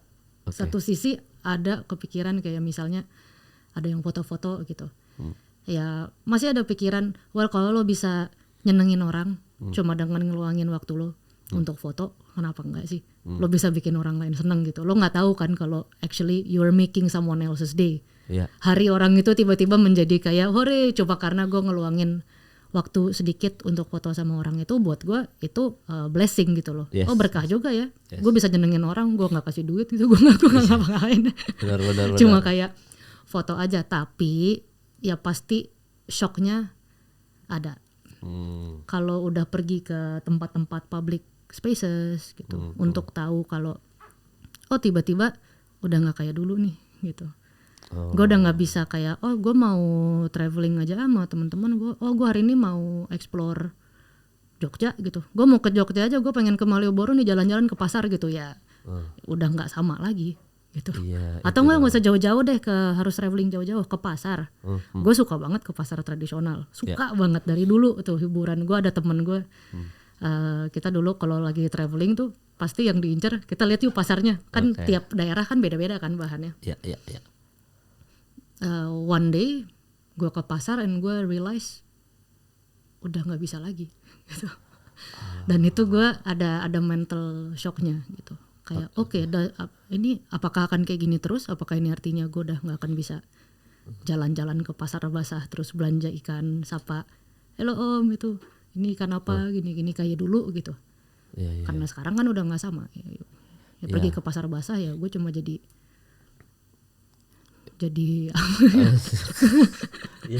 cuma jadi seorang chef Renata. Jadi scene gitu loh. Iya benar, jadi sebuah adegan ya, maksudnya direkam sama orang, kamera standby semua gitu-gitu akhirnya ya. Maksudnya iya. Di pasar jadi, dan udah nggak nyaman lagi di orang ngeliatin lo di pasar kayak chef Renata. Udah nggak nyaman tuh ya, udah pasti itu bedanya. Ya kan pasti akan disamperin, bisa juga dikerumunin ya. Maksudnya tiba-tiba ada kayak ada 20 orang at the same time lagi kayak ada gini, terus gue kayak kan gue cuma mau beli ikan gitu. Kenapa lu? Iya. Berarti penyesalannya itu di situ aja ya, penyesalan. Itu bukan penyesalan, itu lebih ke shock. Shock aja, jadi lebih ke shock. Dan nggak harus pasar lah, maksudnya ya tempat-tempat publik gitu. Iya. Dan lu sejauh ini enjoy aja being famous, maksudnya dalam pengertian? No, I don't enjoy being famous. Privilege-nya kan banyak biasanya, Ren. Seperti? Ya misalkan lu buka restoran langsung rame, misalkan let's say kayak gitu. Atau enggak chef Renata, wah kita gampang kalau mau ke restoran kita servis apa. Maksudnya kadang-kadang privilege yang kalau lu bikin usaha, lu tanpa berjuang dari nol langsung naik kan. Biasa suka kayak gitu kan. Kalau privilege untuk bisnis ya mungkin it's gonna be easier untuk lo menyampaikan sesuatu ya. Kalau misalnya itu of course. Tapi kalau privilege yang lain-lain cuma karena lo pergi ke satu restoran terus lo di-treat secara berbeda gitu-gitu ya itu malah nggak benar ya. Kayak sometimes gue expect di-treat seperti orang aja. Orang umum aja. Ya. Dan lucu aja kadang-kadang gue suka lihat ada komen-komen netizen gitu kan kayak sekolah Chef Renata mana mau naik kendaraan umum, emang mau Chef Renata naik Kopaja, dia kan pasti harusnya ininya mewah gitu. Gue bilang ya gue nggak apa-apa kali naik Kopaja, gue dulu naik Kopaja, gue naik angkot, gue naik kereta, semuanya gue naik. Sekarang kalau gue naik kalian kalem nggak? Bukan Kopajanya gitu loh, ngerti nggak sih? Kopajanya nggak salah. Kopajanya nggak salah gitu. Iya, gue naik, lu bisa nggak foto-foto nggak? Bukan masalah kotor, bukan masalah apa, enggak, gue nggak pernah masalah sama itu gitu. Tapi apakah gue bisa tenang gitu loh? Kan gue pengen jadi orang juga gitu, nggak? Nanti gue naik ke Kopaja, lu rekam ya sih, bener sih. Dan balik lagi kayak tadi lo bilang lo punya social meter kan, gitu. Ada waktunya lo ayo untuk ketemu orang dan gue senang gitu loh kalau misalnya gue lagi ada event gitu, misalnya gue lagi ada acara cooking gitu sama ibu-ibu, gue udah mempersiapkan energi gue untuk itu gitu. Gue bisa ketemu kayak hello ibu gitu, keren masakannya gini ngobrol-ngobrol, gue masih enjoy kayak gitu. Oke. Tapi kalau lu nolaknya lagi nggak mau. Tapi kan lo punya waktu untuk itu gitu loh. Lo nggak selalu siap untuk itu juga, nggak ada orang yang selalu siap untuk selalu ada orang-orang gitu loh di situ. Rame-rame. Lu nolaknya gimana kalau lagi posisi sorry ya nggak mau foto dulu? Lu cara nolaknya ada sendiri atau gimana? Gue sering nolak sih, tapi tergantung. Kalau emang gue nolak karena gue let's say gue lagi buru-buru, gue akan bilang maaf gitu, aduh maaf banget saya lagi buru-buru gitu kan ini. Oke. Pernah ada beberapa kali misalnya emang gue lagi di bandara gitu ya, dan kayak gue tahu nih gue udah last call gitu, gue lagi jalan cepet gitu kan karena misalnya datang telat. Ada beberapa kali gitu gue sambil jalan cepet gitu kan dikejar gitu kan ya gue bilang aduh aku lagi buru-buru gitu kan, sekali aja gitu ya. Gue suruh mereka ya lo ikutin environment gue, ya udah kamu jalan sebelah saya sekarang, tapi saya nggak mau berhenti jalan, foto aja sekarang selfie tapi sambil itu. Jadi dia ngikutin gitu kayak iya. Yang penting gue gak berhenti jalan, you know. Iya. Oh gitu. Ada beberapa kali, gue sampai nolak karena emang gue nggak suka orangnya, udah gitu. Nggak suka tuh berarti nggak sopan apa gitu lah ya. Nggak sopan. Gue akan selalu nganggap kayak foto-foto segala macam itu kan kegiatan sukarela ya kan. Oke. Kalau gue nggak suka gue nggak rela men. Itu sama orangnya rese gitu, berarti rese itu dalam pengertian langsung tiba-tiba bukan rese nggak sopan gitu misalnya yang sama sekali gitu. Contoh nggak sopannya itu kayak gimana? Misalkan langsung kamera langsung dikasih ke lu atau ya misalnya nih gue lagi teleponan gitu. Gue lagi teleponan serius nih, gue lagi ada omongan penting, tiba-tiba ada orang di sebelah gue lagi kayak gini nih pakai kamera depan, Chef Renata, itu kan pengen gue, lo apaan sih, lo nggak punya sopan santun sama sekali apa dalam hidup gitu loh. Oh ada yang begitu ya? Lo nanya jalan aja ke orang aja kan permisi, ngerti nggak sih? Iya itu rese sih, itu annoying sih emang. Marah, itu bikin marah gitu. Kalau emang bikin marah ya gue nggak akan mau gitu. Dan banyak yang kayak gitu. Banyak juga yang kayak gitu. Ya itulah kadang-kadang konsekuensinya yang tadi kembali lagi. Being famous itu kan konsekuensinya jadi kayak gitu kan. Ada koridor-koridor yang akhirnya barrier-barrier yang ditabrak aja sama orang karena mungkin ya lu terkenal, kayaknya semua orang terkenal friendly dah. Jadi tiba-tiba dia ambil handphone gitu-gitu. Jadi kan udah padahal lu lagi ngobrol nggak bisa gitu, lagi serius gitu, tiba-tiba ada gitu kan. Iya gitu maksudnya gue kayak emang who does that gitu loh. Tapi lu suatu hari akan berhenti nggak? Maksudnya untuk udah jadi chef aja biasa tapi nggak ikut master chef lagi gitu. Suatu hari akan berhenti. Sudah kepikiran nggak ke arah situ? Gue bakal pensiun. Gue nggak mikir. Oh ngalir aja sejauh ini ya. Kalau udah master chef, kayaknya mau master chef ini sekarang season berapa? Of course semua orang pasti punya lah kayak rencana. Retire planning gitu. Nggak retire juga lah ya, tapi rencana 3 tahun ke depan. Goalnya apa? Cara reach that goal tuh lo harus ngapain aja udah pasti ada gitu.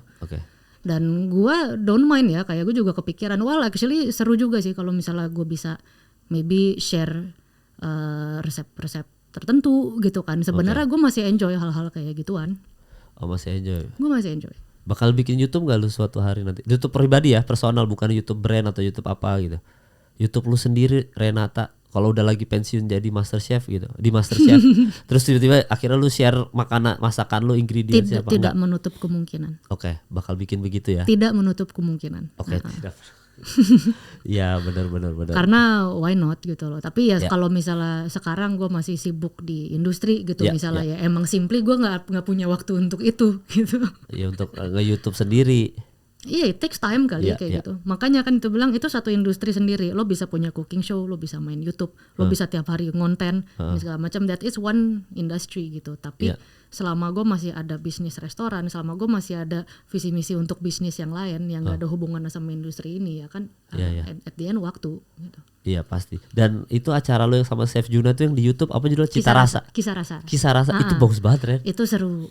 Iya, tapi itu brand kan. Itu gue suka banget. Tapi ya tetap ya it's me and Juna juga emang pengen ngelakuin itu gitu loh. Ih, gambarnya film banget gitu-gitu. Itu kita at least me ya, I'm very happy gitu ngerjainnya. Iya benar. Dan itu masih jalan sampai sekarang? Masih. Dan itu seru banget pas gue liat video buat gue seru banget gitu kayak lo untuk bisa ketemu pelaku kuliner lain. Oke. Tapi yang lo bahas kan nggak sekedar makanannya aja kan, makanya namanya kisah rasa dari kisah sebuah rasa gitu. Tapi lo ngedalemin juga karena selama ini apa ya, people wants to know about me gitu all the time kayak lo kenapa begini, lo kenapa gini. Tapi kadang-kadang kan ini pelaku kuliner yang lain menarik juga kalau lo tahu ceritanya mereka gitu. Oh kita bisnis keluarga udah turun temurun, dulu bapak saya gini, oh sekarang ini yang ini kayak gini. Dan itu menarik gitu loh, even for me. Iya bener lah, lu dapat cerita baru, experience baru ya pasti seru lah. Cuma makanan satu Indonesia yang lu paling amazed sampai sekarang, kalau gua makanan satu Indonesia yang paling amazed sekarang ada coto Makassar di Makassar. Iya itu emang. Itu udah gak ada lawan. Sate kelatak di Bantul. Terus habis itu ya makanan Padang di Padang udah pasti enak banget lah. Cuma kalau lu yang paling amazed sampai sekarang adalah makanan di kota mana dan apa? Susah sih, gue selalu amazed sama the variety of Indonesian cuisine actually. Kayak semakin lo muter-muter dan lo pelajarin, semakin lo sadar kalau sebenarnya seluas itu, tapi kenapa yang kita makan sekarang ini aja gitu loh. Iya ternyata kita tuh Indonesia kaya banget karena soal makanan. Iya. Dan flavornya tuh beda-beda gitu. Kayak waktu itu gue ke Indonesia Timur lah ya, gue ngeliat oke, kalau tradisionalnya di situ mereka tuh sumber karbonya bisa plantain yang kayak pisang itu jadi karbo gitu loh, kayak dimakan sama lauk pauk gitu atau enggak singkong gitu. Terus kayak mereka jarang ngegoreng ya. Pas gue perhatiin keliling-keliling, gila jarang ya mereka goreng-goreng gitu kan. Iya. Sehat loh makanannya gitu kan. Pas gue perhatiin pantesan gitu, sehat-sehat orang di sini gitu. Iya. Terus lo mulai perhatiin apa ya, the culture of eating gitu. Oke. Dengan sekarang udah makin modernisasi juga kan, influence-nya macam-macam. Sekarang kan jadinya itu aja. Iya. Dan nasi gitu kan, goreng-goreng kan, sambal yang penting gurih gitu kan. Iya, padahal di seluruh Indonesia ini digoreng, kasih mayones, kasih inilah, kasih sambal, beres gitu. Itulah Indonesia. Padahal kan? pas lo telusurin gitu yang tradisional yang kadang-kadang orang bilangnya ini mah makanan kampung gitu, ini makanan kota. Enggak, makanan kampung tuh jauh lebih keren, lebih sehat, lebih kompleks, lebih bergizi gitu. Ini makanan kota yang kayak gini sampah. Iya nih, asal campur aja, gorengan pakai mayones, pakai segala macam, bicinnya banyak, udahlah gitu. Padahal kalau di daerah-daerah lain benar-benar masih lebih natural, kompleks, masih whole food gitu loh, benar-benar dari bahan mentah yang asli mereka olah. Padahal itu adalah diet yang sehat sebenarnya gitu. Bener. Gue pernah waktu itu lagi ada kerjaan di Sangatta Jadi kalau mereka bilang Timur. Salmon mentai yang pakai nasi gitu, kemajuan kuliner Indonesia itu kemunduran buat gue gitu loh. Ada tuh gitu. Itu kemunduran ya saudara-saudara. Aduh. Nggak, tapi pernah itu Ren. Jadi gue pernah nyobain ke Kalimantan Timur, ada kerjaan di Sangatta. Sangatta ini memang jauh lah dari Samarinda Balikpapan, ini jauh banget. Jadi karena kita terbiasa di Jakarta, semua makanan dihidangkan cepet kan. Gue tuh lapar banget, jadi lapar banget pagi-pagi. Dan ini mau balik ke Samarinda lagi karena bandara kan di sana. Jadi gue pesan makan, empal gini-gini apa segala macam. Ada gue nunggu 20 menit, pokoknya lama banget gue nunggu makanan. Dan hati gue, anjir ini makanan lama banget tapi rame orang gitu. Ngobrol-ngobrol dulu, akhirnya makanan datang, tek gitu. Pas gue nyoba, seenak itu loh. Maksud gue kayak oh berarti bener-bener dimasak proses yang bener. Maksud gue kayak dia gitu. Iya lama banget Ren. Gue nunggu kayak anjir. Gue kan kalau di sampai gue teman-teman yang Jakarta ngomong, wah kita kalau di Jakarta lama gini udah pasti ngomel nih orang, mana makanan gue gitu kan.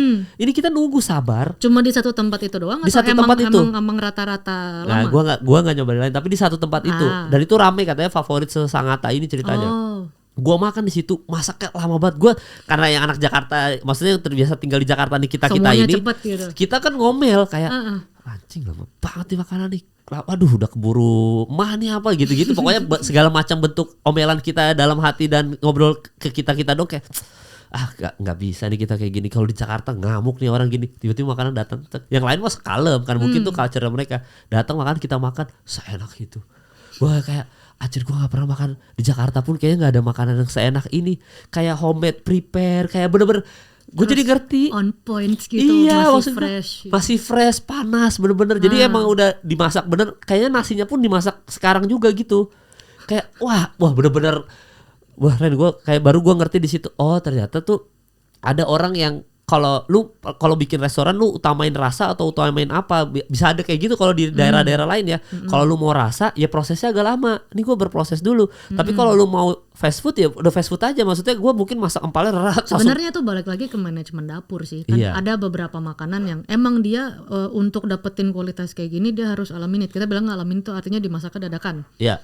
Tapi ada juga beberapa masakan yang emang ini nggak dimasak dadakan sama nggak dadakan sebenarnya sama gitu. Itu something yang lo bisa keep. Contoh kayak apa ya, kalau lo ada ya lo bikin rendang gitu, yang ngapain lo bikin rendang alamin itu orang makin disimpan makin enak ya kan. Iya rendang tuh harus disimpan makin lama contoh makin enak ya kan kayak yang semur-semuran kayak gitu kan. Itu something yang lo prepare ahead. Dan itu seharusnya bukan suatu hal yang lama jadinya ya kan. Karena emang dia lebih enak kalau dibikin duluan, terus lo simpan mungkin 1-2 hari tergantung dia shelf life-nya berapa kan di chiller. Malah makin ngeresep gitu rasanya ya. Itu harusnya kan bukan suatu hal yang lama. Ya daging-dagingan emang harus gitu ya. Iya tapi ada beberapa yang emang ya ini harus ala menit nih, harus dari mentah gitu. Harus cepat dimasak baru itu enak gitu, harus kayak sekarang juga gitu. Prosesnya iya memang kalau daging tuh makin lama disimpan udah pasti makin enak. Rendang kalau steak biasanya tuh makin ditanya kayak ini udah berapa lama disimpan. Nah itu makin enak tuh biasa kayak gitu ya. Ya steaknya ada tuh yang kayak disimpan. Oh di dry age. Ya dry age ya istilahnya. Maaf ya saya istilah-istilah itu ya dunia kuliner banget. Dry age itu dibiarin dulu kan? Yes, dibiarin dia mature, nanti ada develop juga rasanya. Itu nanti jadi ada umaminya. Ngomongin umami, nah kalau udah di dry age udah nggak perlu mecin. Gurih. Itu proses. Oh iya. Emang di dry age itu sebenarnya diapain sih Ren sebenarnya? Gua kadang-kadang suka ngerti sama istilah. Kalau misalnya dia di mature seperti itu kan dia juga environmentnya tuh termasuk kering ya. Jadi emang kadar airnya itu di dalam dia pelan-pelan kan akan berkurang. Kalau dia berkurang dia lebih padat, lebih firm ya kan. Ada yang kayak kalau steak itu lo potong dia dalamnya apa ya? Ada ini apa sih istilahnya? Basah juicy gitu juicy enggak? Basah, tapi ada juga yang dia bener-bener kalau lo potong itu dia pret gitu dipotong udah nggak ada yang jus keluar. Tapi ketika lo gigit gitu itu baru gitu. Itu keluar nanti di mulut lo jusnya semuanya dan dia lebih padat, lebih firm, rasanya juga lebih develop. Itu kalau di dry age lama banget ya ada rasa funky-nya juga gitu, agak-agak kayak keju bisa tuh. Bisa gitu.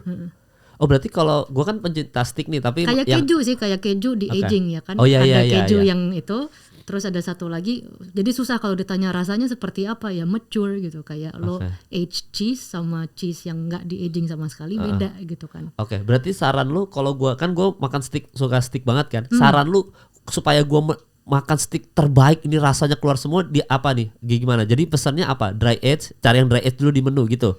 Tapi nggak harus dry age loh, maksudnya nggak harus. Gue nggak bilang daging nggak di dry age itu nggak enak gitu. Berarti nggak harus ya? Gue suka good quality steak aja, nggak perlu di dry age.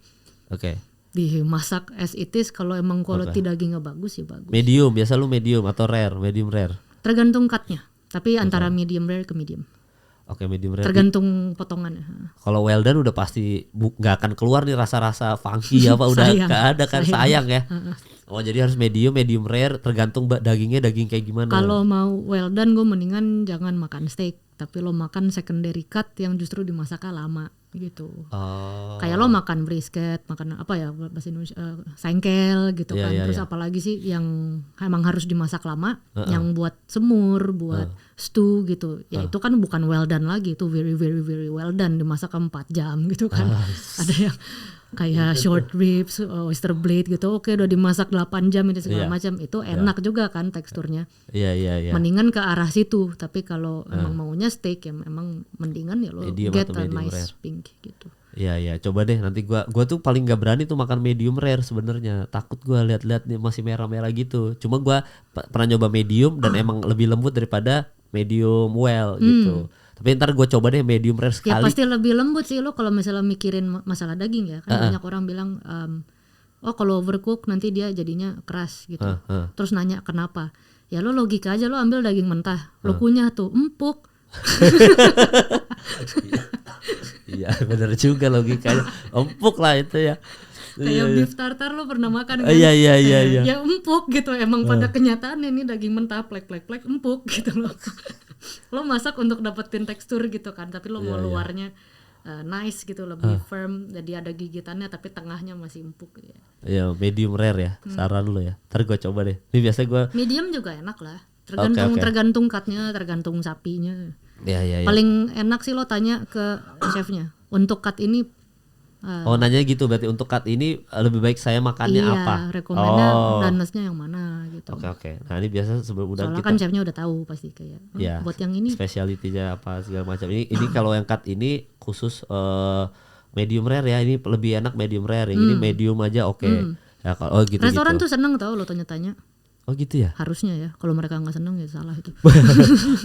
Nanya mulu lu, makan aja dulu. Nggak, maksudnya kalau lo minta rekomendasi gitu kan, kayak aku mau makan steak gitu kan, yang enak cutnya yang mana, aku sukanya yang kayak gini, yang kayak gini gitu kan. Terus kalau saya pilihnya yang ini cocoknya donenessnya yang mana. Terus kalau saya makan steak ini sama sausnya yang ini, wine-nya yang cocok apa gitu ya, itu kan kayak itu emang pekerjaan sebuah restoran untuk bisa make sure lo dapat yang bagus, you know. Soalnya gue biasa nanya aja gitu dong, yang banyak lemaknya sama yang enggak. Pertanyaan gue tuh gak teknis banget gitu, kayak yang ini banyak lemaknya ya, aduh saya nggak suka lemak lagi gitu. Harusnya pertanyaan apa, nanyanya cutnya yang mana nih yang oke di sini gitu ya. Cutnya apa, terus habis itu side dishnya gitu-gitu apa, dimasaknya apa gitu ya. Gue akan coba itu teman-teman mulai sekarang. Gue selalu gitu, ini banyak lemaknya, yang ini lemaknya sedikit gitu. Ya itu aja gue tanya udah. Yang ditanya itu. Cupu banget gitu. Kan banyak juga orang yang emang nyari lemak soalnya, emang suka. Gue nggak suka soalnya. Gue suka. Gue suka harus ada lemaknya, tapi harus kena dua-duanya gitu, kayak ada daging plus lemak gitu bareng. Berarti itu apa itu kalau kayak gitu? Sirloin berarti jatuhnya. Sirloin masih dapat lemak. Kalau tenderloin udah nggak ada sama sekali. Tapi kalau ditanya gue punya cut favorit apa enggak, susah sih. Susah ya? Susah.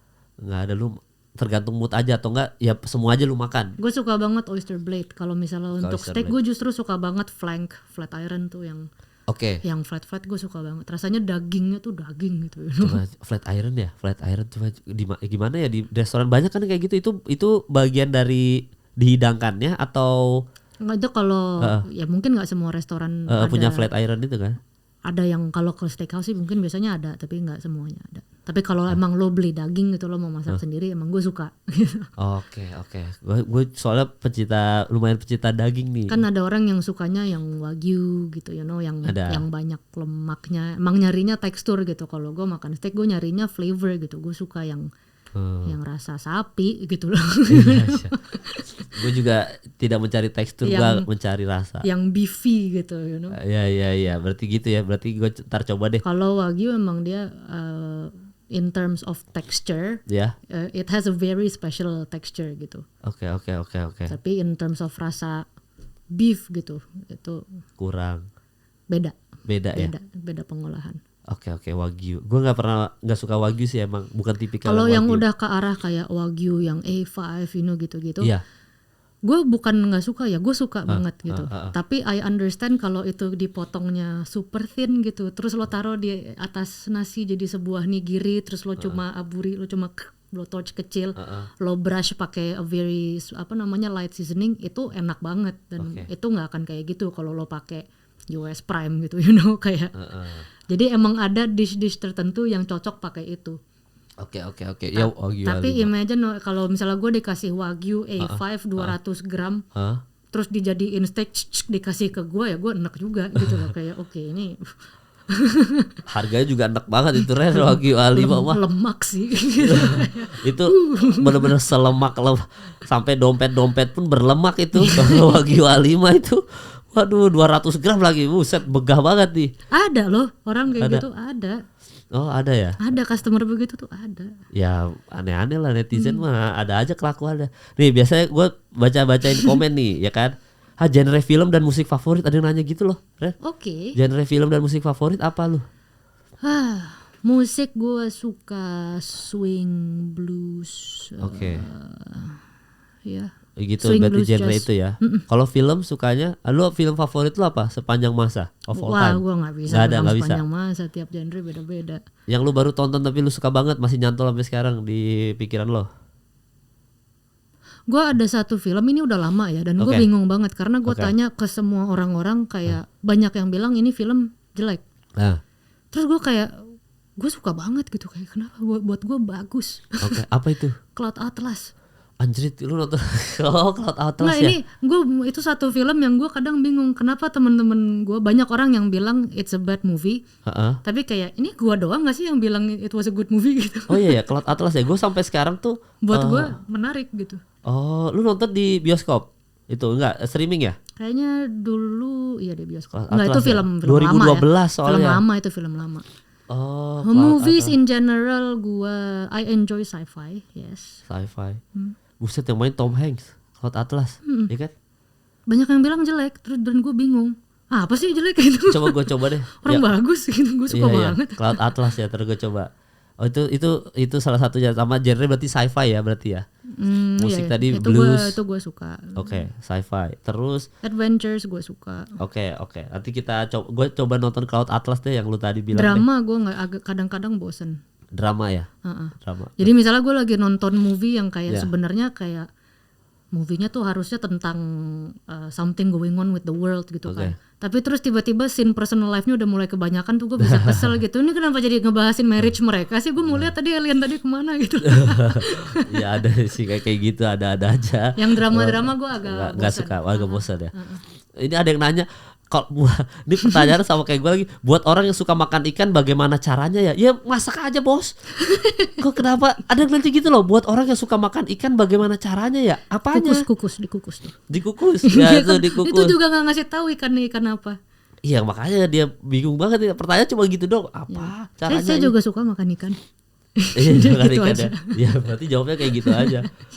Oh kalau misalkan Chef Renata jadi kontestan MasterChef, kira-kira apa yang bakal dibawain pertama kali pas audisi? Berarti yang dimasak makanan kayaknya apa? Gue nggak akan deh jadi kontestan MasterChef. Oh nggak mau ya? Gue orangnya nggak kompetitif. Oh iya. Nggak pernah tertarik kayak ikut lomba yuk gitu, kayak gue nggak ada ketertarikan untuk memenangkan sebuah kompetisi gitu. Jadi nggak kalau lu nggak akan ada kepikiran. Ada orang kompetitif gitu kan, kayak gue pengennya ya itulah. Iya. Ada yang kayak gitu, memang jiwa kompetitif sehingga udah gue kompetisi apapun gue ikut deh. Yang penting jiwa kompetitif gue termakan gitu, egonya. Termakan, pengen kayak menang, pengen ini. Iya. Jadi ya lu nggak akan kepikiran mau ngasih apa untuk audisi ya makanan. Tadi aja gue nanya makanan favorit lu apa, masakan spesial lu apa aja, gue bilang apa aja lah gue bisa masak kayak gitu kan. Jadi nggak itu udah terjawab tuh ya, jadi nggak akan pernah jadi kontestan ya. Tuh sama tuh Pak, ada nanya kayak gue juga, Chef Rata paling suka masak makanan apa tuh udah comfort food, gue suka bikin comfort makanan food ya? Comfort food.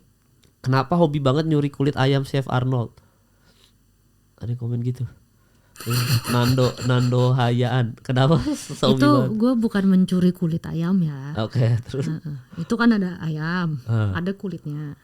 Kulitnya saya ambil. Mungkin saya mau habisin sama ayamnya. Arnold yang mengklaim kalau itu ayam dia gitu. Sempat ada drama ya, dia Arnold marah-marah kayak kulit ayam diambil. Ayam goreng dia gue ambil. Padahal menurut gue tuh ayam gue bukan ayam dia. Oh gitu. Ada aja nanya gini netizen ya.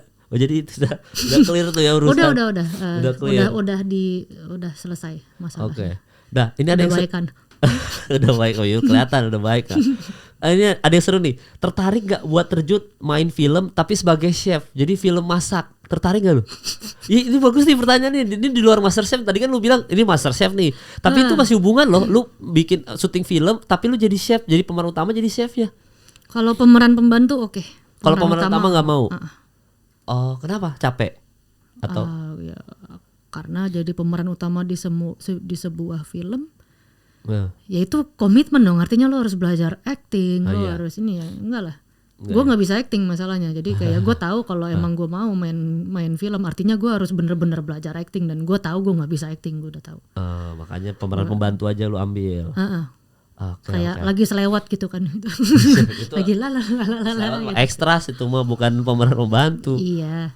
Tapi pernah ditawarin Ren? Sorry. Pernah ditawarin syuting film? Enggak deh kayaknya. Oh enggak. Kayaknya enggak. Oke. Pemeran pembantu boleh. Seru juga sih. Ada Chef Renata main film. Oke juga Ren. Pengen lihat aja setnya gitu kan. Kayaknya seru deh. Ya mungkin ya. Kayaknya seru sih. Lihat Chef Renata. Akhirnya bisa acting. Danila juga awal begitu. Jadi kalau di satu scene aja gitu nggak apa-apa. Tapi kalau beneran komit. Cameo berarti. Itu cameo namanya. Iya jatuhnya cameo. Satu scene doang kan. Iya boleh. Berarti belum mau syuting film. Gue juga menarik juga di otak gue. Iya juga ya kan main film. Kan gue bukan actress. Emang dikira main film aja gitu. Lo harus harus acting. Lo harus punya skill sebagai actress gitu. Which gue nggak punya. Iya benar banget. Wah ini kalau di Twitter semua sama rata-rata ngomongin motivasi chef. Tadi udah dibahas juga. Menu yang susah dipelajari. Emang ada menu yang susah dipelajari chef? Ada yang nanya gitu. Susah dibuat apa susah dipelajari? Dia nanyanya susah dipelajari. Berarti susah dibuat juga sebenarnya. Ada susah dipelajari. Tergantung ya maksudnya. Susah itu pertanyaannya gue. Berarti susah masaknya kali gitu kan. Susah ngebuatnya. Anjing nggak sukses nih masaknya nih gitu. Itu kali mungkin maksudnya. Susah itu kan kalau nggak biasa. Kalau dipelajari ya jadinya bisa. Kalau dipelajari jadinya gampang. Jadi ya kalau susah dipelajari, Chef Renata mempelajari dulu baru dia akhirnya bisa gitu. Lucu juga pertanyaan itu. Susah tuh karena nggak bisa. Iya. Kalau bisa gampang. Iya. Dan lu sebelum masak sesuatu yang baru lu pelajarin dulu semuanya ya. Lu kulik dulu. Iya, harus baru lu masak. Iya dikulik dulu lah. Ya biasa percobaan pertama fail dulu ya biasa. Soalnya beda ya kalau masak masakan asin gitu kan beda sama pastry. Kalau pastry emang bener-bener very technical gitu kan, ada gramasi, ada ini ada reaksi ini A I U. Kalau masak itu kan agak-agak lebih freestyle ya. Maksudnya kayak lo tengah jalan gue mau kasih ini, gue mau kasih itu masih bisa. Iya. Resep masih bisa lo tweak gitu. Iya. Resepnya sebenarnya ini tapi gue mau bikinnya ya inspirasinya dari ini tapi gue mau bikinnya lebih mirip kayak gini karena gue suka gitu ya. Dikreasikan ala Chef Renata. Lo bisa adjust sesuai selera lo gitu. Ya. Nah itu lebih masuk akal tuh. Biasanya kalau kayak gitu beda chef. Ada yang ini Chef Renata masaknya sebenarnya sama-sama masak sayur bayam misalkan gitu ya. Oh sayur bayamnya Chef Renata sama Chef Arnold ternyata bedanya ada gitunya kan. Ada. Mungkin resep yang susah dipelajari maksudnya kayak itu kali ya. Yang teknikal. Ada beberapa emang itu yang memang teknis gitu. Kalau orang misalnya nggak ngefile ikan aja nggak bisa dikasih ikan mentah terus kayak ya udah sana bikin sushi gitu ya udah jelas susah gitu loh. It takes practice gitu kan. Butuh lama prosesnya. Butuh belajar teknis ada ya. Contoh itu susah kalau nggak biasa pasti susah. Oke. Nah ini pertanyaan terakhir bagus nih. Mau nanya dong bang. Menurut Chef Renata, cinta itu pilihan atau perasaan? Thank you. Gila. Dari semua orang nanya motivasi chef, dari semua orang nanya cara resep, jangan ngomong secukupnya berhubungan sama masakan. Tiba-tiba ada satu orang nanya, menurut Chef Renata cinta itu pilihan atau perasaan? Gila. Pilihan atau perasaan? Perasaan. Iya jadi makanya nih maksudnya kayaknya cinta itu pilihan ya juga ya kita kadang-kadang nggak ngerti juga nih maksudnya apa ya. Berarti cinta itu pilihan. Maksudnya kalau gini mungkin Chef lu Renata sebagai Renata kalau cinta sama orang tuh cinta mah perasaan ya juga perasaan ya. Cinta mah perasaan. Ini nanya gimana? Tapi mungkin ngikutin kata hati atau mungkin gini deh cinta itu perasaan lo mau ikutin apa enggak itu pilihan. Nah itu iya kan iya itu tapi lu ngikutin perasaan banget ya semua orang kayak gitu ya kalau cinta mah ya nggak ada yang kayak terpaksa gue sama dia deh karena udah umur gue udah ini atau apa, nggak ada, semua pasti Tapi perasaan kayaknya ya. untuk lo nyampe di level cinta nggak cuma pure perasaan doang deh, otak lo kan juga ngaruh. Oke, itu gimana tuh berarti? Ya lo kan harus mikir juga Oke, sebelum lo bisa cinta gitu. mikirnya tuh berarti maksudnya dia pekerja keras nggak, atau nggak dia bakal membawa gua ke sesuatu yang lebih baik gitu-gitu ya? Aneh gak sih kalau lo cinta sama orang yang tapi secara otak, logika, sama lo kalau mikir secara rasional kayak enggak sih, gue sebenarnya nggak suka sama orang ini tapi gue cinta gitu. Aneh gak sih? Ya mungkin karena fisik kan, udah ganteng banget, gua nggak Ya pernah itu bukan cinta, naksir namanya Tom.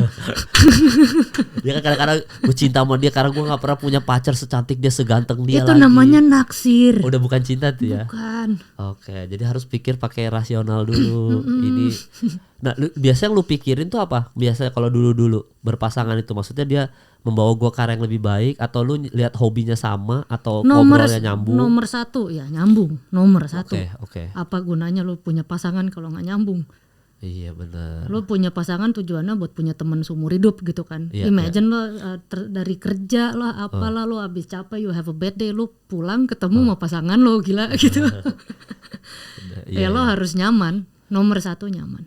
Nyaman, dan nyaman nih biasanya nggak harus fisiknya oke ya. Kadang-kadang orang kan Nomor satu nyaman. Nomor satu. nyaman dulu baru bisa, baru akhirnya lu cinta sama nih orang setelah nyaman gitu. Orang itu kan kerja segala macam tujuannya untuk punya hidup yang nyaman ya. Iya. Imagine lo kerja capek-capek terus lo ini segala macam tapi lo pulang ke environment yang lo nggak nyaman. What is the point?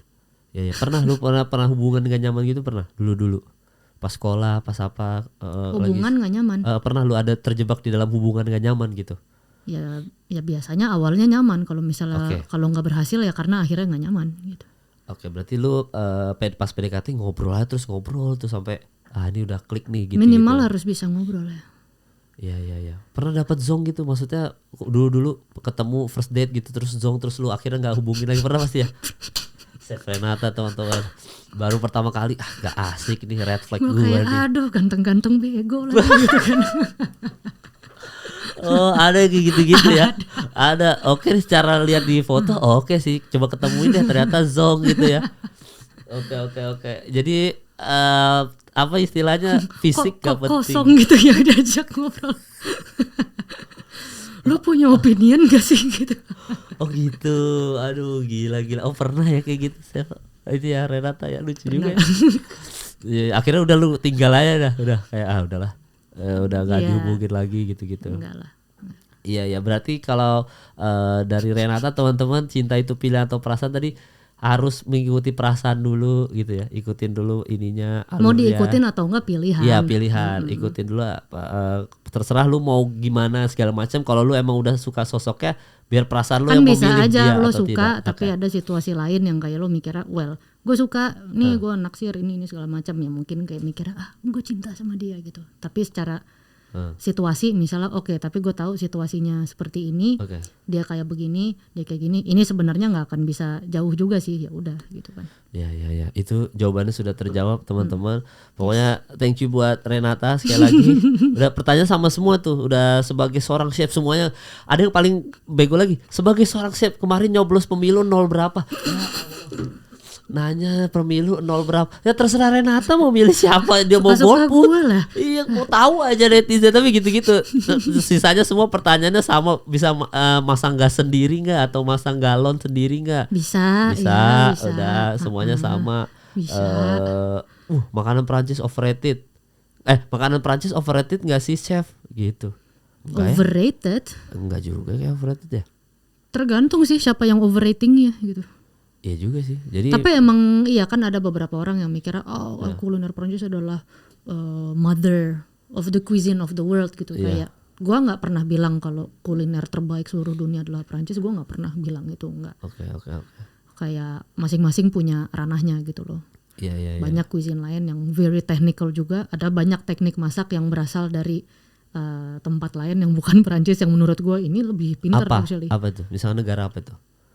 Contoh, ada roast duck sama roast chicken gitu. Di Prancis mereka ada roast chicken, ada roast duck. Tapi kalau lo ngomongin teknik masaknya untuk dapetin tekstur kulit sedemikian, caranya ini segala macam. Lo bandingin sama the Chinese roast duck ya dibabatin lah. Iya iyalah. Lo Chinese tuh nggak pernah fail di luar negeri. Contoh gitu kan. Iyalah. Kayak oke kalau di Prancis nge-poach ayam itu caranya misalnya kayak ini di simmer di temperaturnya rendah segala macam, yes it works enak gitu kan. Tapi tiba-tiba tapi kalau lo cemplungin sekali, lo taruh di ice bath gini-gini, which is teknik masak negara lain udah atau benua lain, dan ternyata lebih bagus. Iya, jadi sebenarnya nggak ada yang lebih gitu. Iya benar-benar. Okay. Tapi I do appreciate ya tuh, you know, kalau di Prancis itu mereka bisa taruh semuanya dalam kata-kata. Mereka apa ya, ini namanya braising, ini namanya poaching, ini namanya ada ini istilah-istilah. Potongan ini namanya julienne, potongan ini namanya brunoise. Itu yang bikin komunikasi orang sesama masak itu jadi enak. Itu emang mereka yang niat aja gitu, you know, kita bikin istilah semuanya yuk gitu, ada bahasanya gitu. Kalau di sini kan nggak ada, potongnya gimana, itu tuh dadu kotak-kotak. Potong apa ya? Itu yang panjang tipis-tipis gitu loh. Semua restoran sama atau itu kode semua restoran atau restoran sekarang itu doang? Sekarang udah lumayan jadi kode itu. Maksudnya teknik masak yang perintil-perintil tuh mereka ada kata-katanya gitu loh. Jadi memudahkan orang untuk mengkomunikasikan. Which sekarang lo ke Amerika atau ke kemana ya istilah-istilah itu akan udah dipakai. Istilah Perancis itu dipakai. Julienne apa gitu-gitu ya. Oke. Perintil-perintil lah. Ya semoga di Indonesia lama-lama punya istilah gitu. Jangan ya tadi aja ditegurkan secukupnya. Lu harus ada istilah nih, berarti secukupnya di apa di istilahnya ya?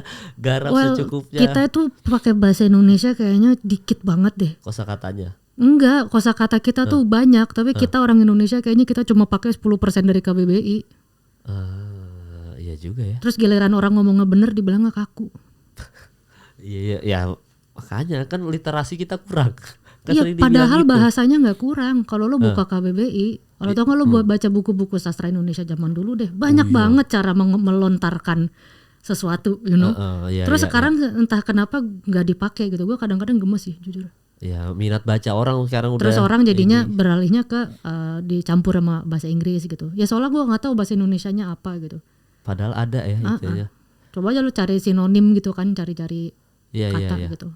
Yang senang gitu apa aja sih, ada senang, girang, ini ada sedih, ada marah, ada murka, ada gundah, ada gaduh, ada ini segala macam. Itu kan artinya beda-beda untuk mengekspresikan sesuatu gitu, tapi kita pakainya dikit banget.